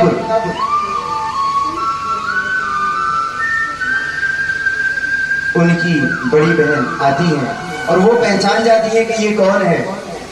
वो पहचान जाती है कि ये कौन है, और तब वो कह देती है अरे बड़े महात्मा संत है ये, इनके पास जाने से तेरे लल्ला को जो नजर लगी होगी यशोदा, वो भी दूर हो जाएगी। क्यों? क्योंकि वो तो पहचान गए महादेव स्वयं आए हैं, महादेव स्वयं आए हैं लल्ला के दर्शन करने। वो इनके हाथ में जाने से नजर नहीं लगेगी, जो और थोड़े बहुत 2-4 कष्ट हैं दूर हो जाएंगे, दे दे। तो उनकी विनती करने पर माँ यशोदा ने कन्हैया को महादेव के हाथ में दिया। महादेव ने दर्शन किए, बड़े आशीष दिए, जुग जुग जिए, यशस्वी होए, इतना नाम करे यशोदा नंदन। जब महादेव कहेंगे यशोदा नंदन कहलाए, तो महादेव नहीं जानते थे किसके पुत्र, बोलो, तो सब जानते हैं, लेकिन वो भी बोले यशोदा नंदन कहलाए, जुग जुग जीवे तेरा लाला यशोदा, बधाई गाए। और महादेव आशीर्वाद देके चले गए। प्यारो, एक बार तब आए थे महादेव, और एक बार अब आए हैं। रास कर दे। किसी ने सुना है?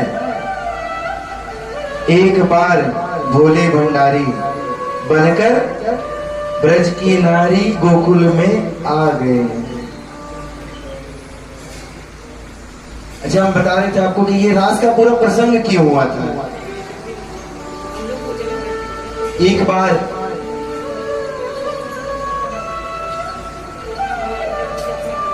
नारद जो है ना, नारद को जानते हैं? बोले कौन नहीं जानता? बोल दीजिए, नारद नहीं जानते हैं?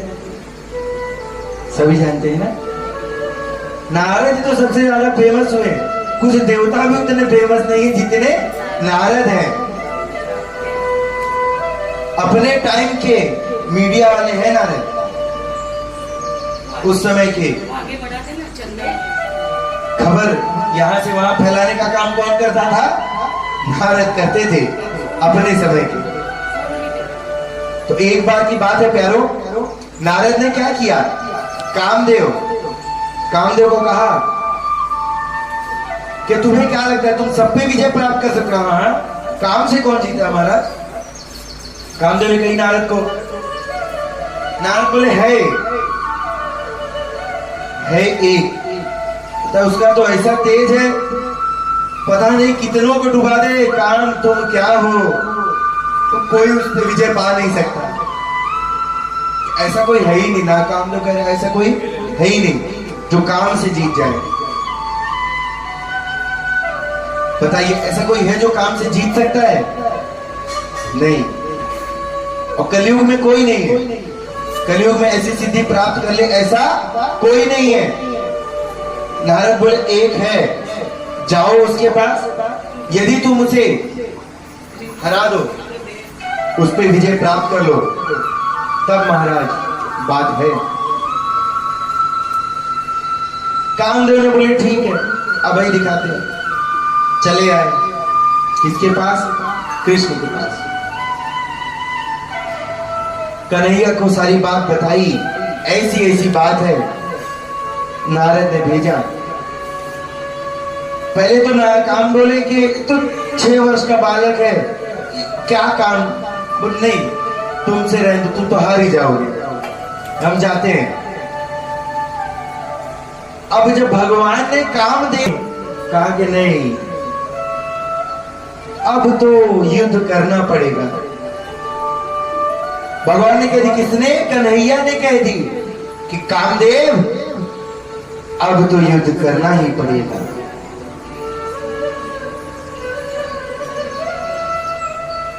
कामदेव को पूछा, बोलो कैसे युद्ध? मल्ल युद्ध। कैसी युद्ध? मल्ल युद्ध, किला युद्ध, कैसी युद्ध करोगे? मल्ल युद्ध समझते हो? मल्ल युद्ध जो मैदान में हो, जो आपस में ऐसे लड़ झगड़ के हाथापाई, तुम सामने सामने मुझे देख के जो अपने आजमाना चाहो आजमा लो, मल्ल युद्ध मैदान में। और किला युद्ध समझते हैं? आप एक एकांत जगह में बैठे हो और ऐसे में फिर काम को बोल दिया कि मैं एकांत में बैठा हूं, आप कर लो विजय प्राप्त मुझ पे। ऐसे दो ही होते हैं जहां पे काम सबसे आसानी से मनुष्य पे विजय प्राप्त कर लेते हैं, मल्ल युद्ध में और एकांत में। एकांत में भी आदमी के विचार काम खराब कर देता है, और या तो सामने सामने। बोले बोलो कामदेव क्या करेंगे? बोले एकांत में दिक्कत है, सामने सामने मैदान में आना, बताऊंगा तुम्हें। ठीक।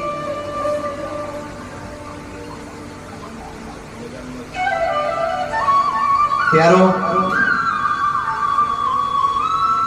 भगवान ने कामदेव से कह दिया, अच्छा ठीक है, तुम शरद पूर्णिमा के दिन आना, मैं सभी गोपियों को बुलाऊंगा, चारों तरफ से गोपियों से घिरा रहूंगा, अकेला पुरुष, चारों तरफ से गोपियां होंगी, मैं मध्य अकेला पुरुष होऊंगा, कर लेना विजय प्राप्त। किसे कह दिया? कामदेव को कह दिया, कर लेना विजय प्राप्त।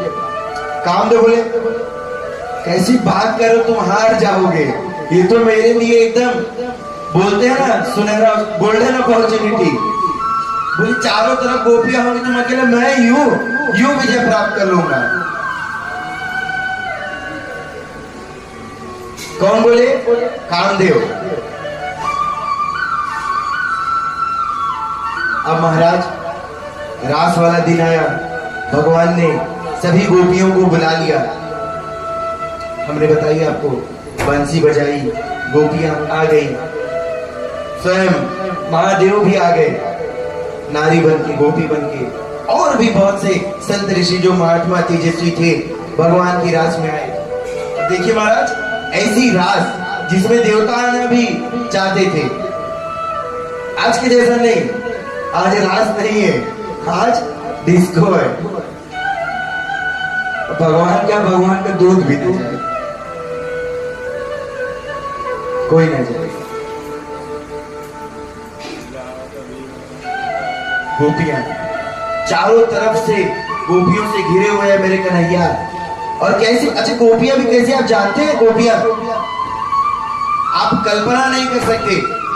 हमारे पूरे पृथ्वी पर जितने सुंदर लोग होंगे ना, जितनी सुंदरता, सबसे सुंदर, समझ रहे, सबसे, सबकी सुंदरता एकत्रित कर दो, जो एक निचोड़ बनता है, तो वैसी एक अप्सरा दिखती है, स्वर्ग की अप्सरा। अप्सरा जानते हैं ना महाराज?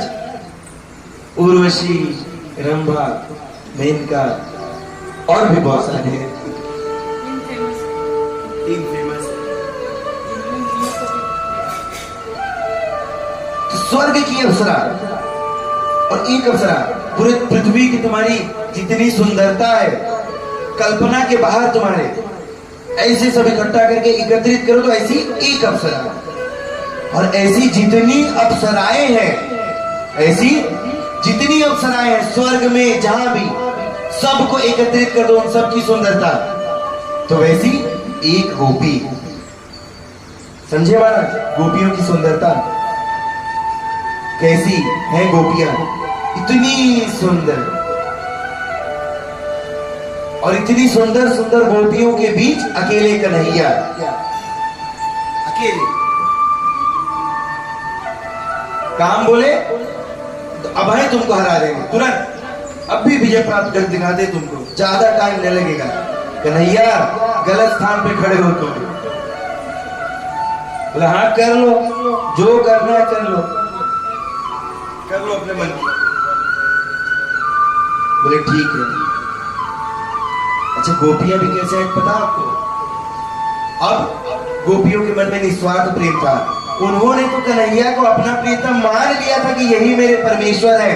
हम कहां जा रहे हैं? किसी और के पास नहीं जा रहे हैं, परमेश्वर के पास जा रहे हैं।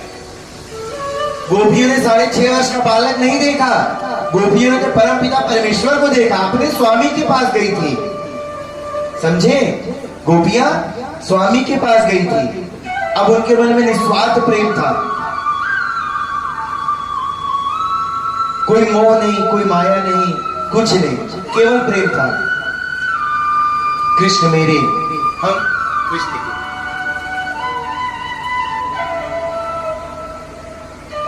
गोपियां जब कृष्ण के पास जाती हैं तो गोपियों ने कृष्ण से कहा,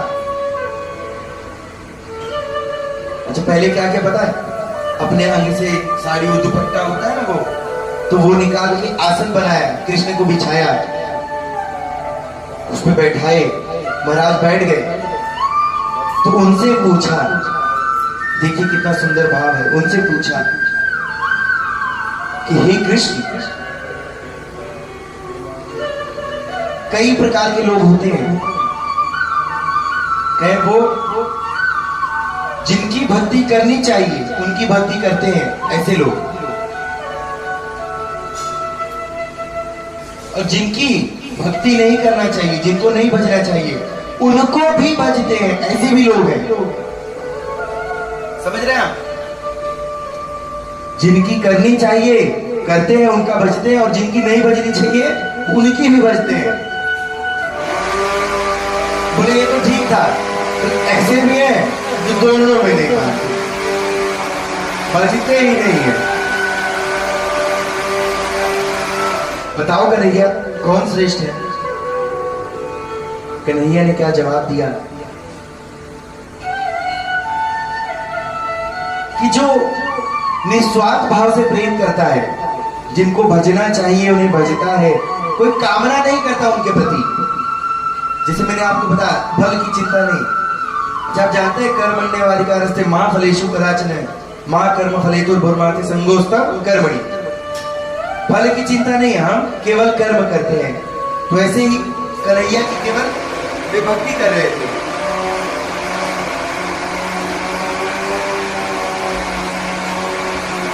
कन्हैया की भक्ति की। अब बोले बताइए, ऐसे जो निस्वार्थ वाले होते हैं वही सच्चा प्रेम करते हैं, वही धर्म है। अब बोले ठीक है, बोले दूसरे जिनको नहीं बजना चाहिए उनका क्या, जो उनको भी बजते हैं। अच्छा, ऐसे लोग जानते हैं आप कौन है? वो भी होते हैं ना जो उनके यहाँ जाते हैं, चादर भी चढ़ा लेते हैं, समझ गए? महाराज भूत भी उतार देते हैं। जो नहीं बजना चाहिए वो भी बजाते हैं। ऐसे भी तो लोग हैं। बोले है कि नहीं? हाँ जी, है ना? सब प्रकार के लोग। कलयुग ऐसा है कि सारे उदाहरण लेके बैठा है, ऐसा कुछ छोड़ेगा नहीं। सब है हमारे पास। बोलो किसकी उदाहरण चाहिए? सब है, कलयुग में सब है। तो ऐसे भी लोग हैं जो नहीं बजना चाहिए उनको भी बजते हैं। कहते ऐसे लोगों को सच्चा प्रेम नहीं है, धर्म नहीं है, ये सच्चा प्रेम नहीं है।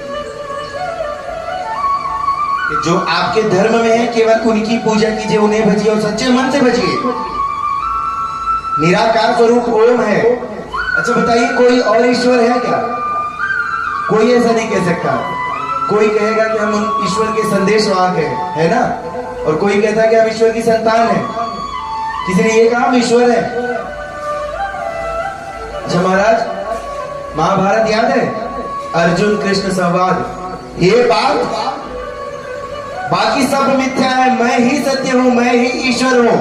कृष्ण ने कहा था कि मैं ही ईश्वर हूं, मुझमें पूरा ब्रह्मांड है। अपने विराट स्वरूप का दर्शन कराया था नारायण ने और कहा कि मैं ही ईश्वर हूं। तो प्यारे, जब आपके धर्म में, सनातन धर्म में ईश्वर है तो नहीं भजना चाहिए उनको, क्यों भजना है? वही भजो ना जो सब दे रहे हैं आपको, जिनकी कृपा से सब प्राप्त हुआ है। क्यों भटकते हो? महाराज ठीक है। और तीसरा, दोनों को नहीं भजना। जिनको भजना उन्हें भी नहीं, जिनको नहीं भजना उन्हें भी नहीं। कुछ मतलब ही नहीं, जो होना होगा, हमको फर्क नहीं पड़ता, जान लो, वॉट एवर सो। ऐसे लोगों के चार प्रकार होते हैं, कुछ नहीं बच्चे। एक तो आत्माराम,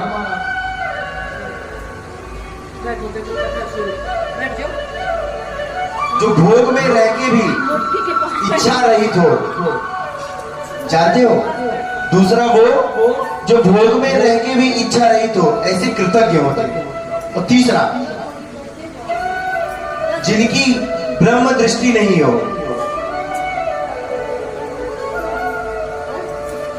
जिनकी ब्रह्म दृष्टि नहीं हो, ऐसे लोग पूर्ण काम वाले लोग होते हैं। और जो अंत वाले हैं, वो जो सारी चीजें भोग के भी, सारा उपकार जो होता है ना, भोग की भी कहते नहीं हम मानते, विद्रोह कर देते हैं। ऐसे भी लोग होते हैं, आप जानते हैं, जिनके पास भगवान ने सब किया और सारी चीजें पा गए, कहते उसी थाली में काल से छेद किया, सब उनसे लेंगे, द्रोह कर देते, होते नहीं। ऐसे गुरुद्रोही होते हैं। तो भगवान ने बताया जो किसी को नहीं बचते, ऐसे चार प्रकार के लोग होते, यही है आत्माराम, कृतज्ञ, गुरुद्रोही, पूर्ण काम। ठीक है, तो इनमें आपको सबसे कौन? भजनानंदी, जो उनको भजता है, जिन्हें भजना चाहिए, जो निस्वार्थ भाव से मुझे प्रेम करता है, वो मुझे प्रिय है। कहीं हे गोपियों, अब तुम सबने ऐसी साधना की है, तुमने मुझ पे पा लिया, मैं कभी तुम्हारा ऋण चुका ही नहीं सकता। भगवान ने गोपियों से कितना प्यारा संभाषण किया। देखिए, मैं आपका ऋण कभी चुका ही नहीं सकता, मैं तो जन्मों जन्मों के लिए ऋणी हो गया। अब तो तभी मुक्त होऊंगा जब आप स्वयं कहेंगी कि जाओ कान्हा, मुक्त कर दिए। तो जब जब कन्हैया ने रास रचाई, गोपियां दौड़ी चली आई। इसी प्रकार प्यारो कन्हैया से मोह लगाओ। अच्छा ये बात हम बताएं, सब रास हो गया, कामदेव भी हार के चले गए। कामदेव को भी लगा था इतनी सुंदर गोपियां हैं, सबके मध्य कान्हा जीत जाऊंगा, विजय कर दूंगा। कन्हैया ने कामदेव का भी अहंकार तोड़ दिया। नहीं, युग पुरुष समझते हैं ना, कई युगों में एक, कन्हैया युग पुरुष है। काम पर भी विजय प्राप्त करी महाराज, काम पर। कन्हैया ने अनेक बाल लीलाएं की। जैसे तैसे समय बीतता गया, कन्हैया मथुरा गए। किसके साथ? अक्रूर के साथ। कान्हा ब्रज में कितने दिन रहे जानते हैं आप?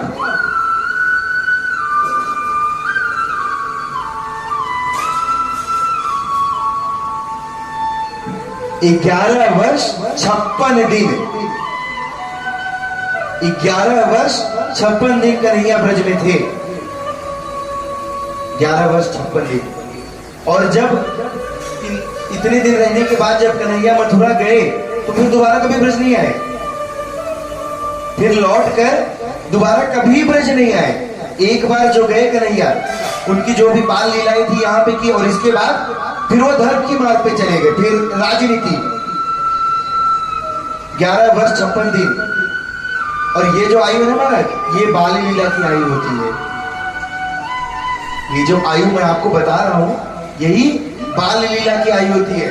जैसे शुरू में बताया 22 साल का बालक नहीं होता, बालक 2, 5, 10 साल का होता है। तो 11 वर्ष 56 दिन महाराज ब्रज में रहे। उसके बाद मथुरा चले गए। किसके संग? अक्रूर के संग। बहुत से असुरों का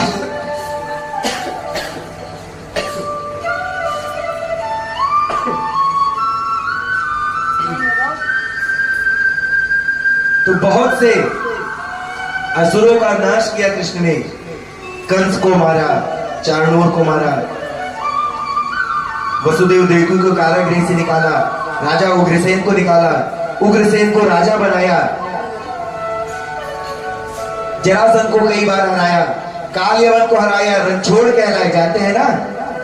भगवान का एक नाम रणछोड़ भी है। कालयवन को हराने के लिए रणछोड़ कर भाग गए थे। कालयवन को हराया, जरासंध को 17 बार हराया। और फिर भगवान मथुरा छोड़ के गए। कहां गए? महाराज सब जानते हैं, हम वही नाम लेके तो बुलाते हैं, द्वारकाधीश। तो भगवान मथुरा छोड़ के गए द्वारिका। 12.5 वर्ष के बाद भगवान द्वारिका चले गए। द्वारिका नगरी बसाई, जल के बीच में सबको वहां ले गए, रहने लगे। और समय बीतता गया। फिर एक दिन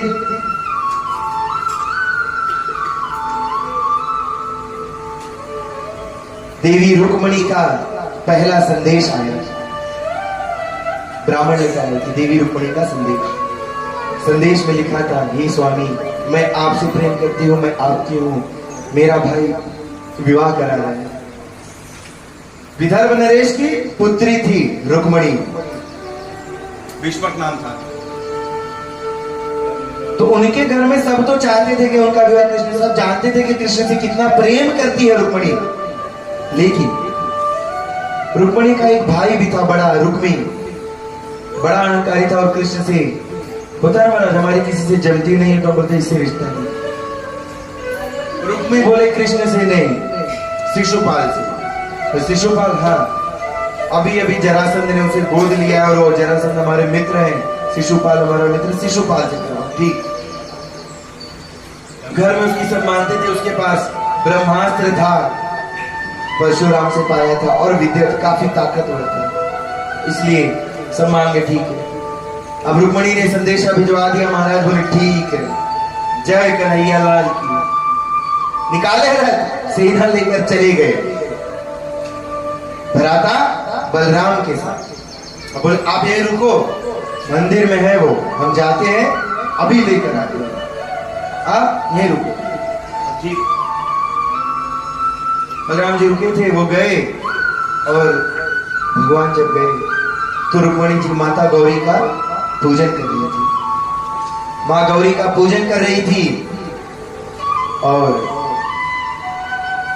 पहली बार वहीं पे भगवान ने रुक्मणी देवी के दर्शन किए। बोलिए देवी रुक्मणी की जय। भगवान ने दर्शन किए, रुक्मणी जी आई गई। अब तो लगता है वो नहीं आएंगे। बोले नहीं, कैसे नहीं आएंगे, हम आगे खड़े, तुम बाहर नहीं आ रही थी, हम तो कब से देख रहे हैं। आगे क्या, बैठो। भगवान ने रथ में बिठा लिया और लेकर जाने लगे। और इतने में रुक्मिणी देख लिया, रुक्मिणी सेना के साथ पीछे आया। वहां जा रहे एक जगह रुको, इसको थोड़ा सा सबक सिखा के, बड़ा अहंकार है इसमें भी, मैं तो बहुत योद्धा। भगवान ने पूरी सेना को हरा दिया, जरासंध की सेना को हरा दिया, रुक्मी को वहां पे पराजित कर दिया, उसके सर मुड़ा दिए, आधे आधे बाल।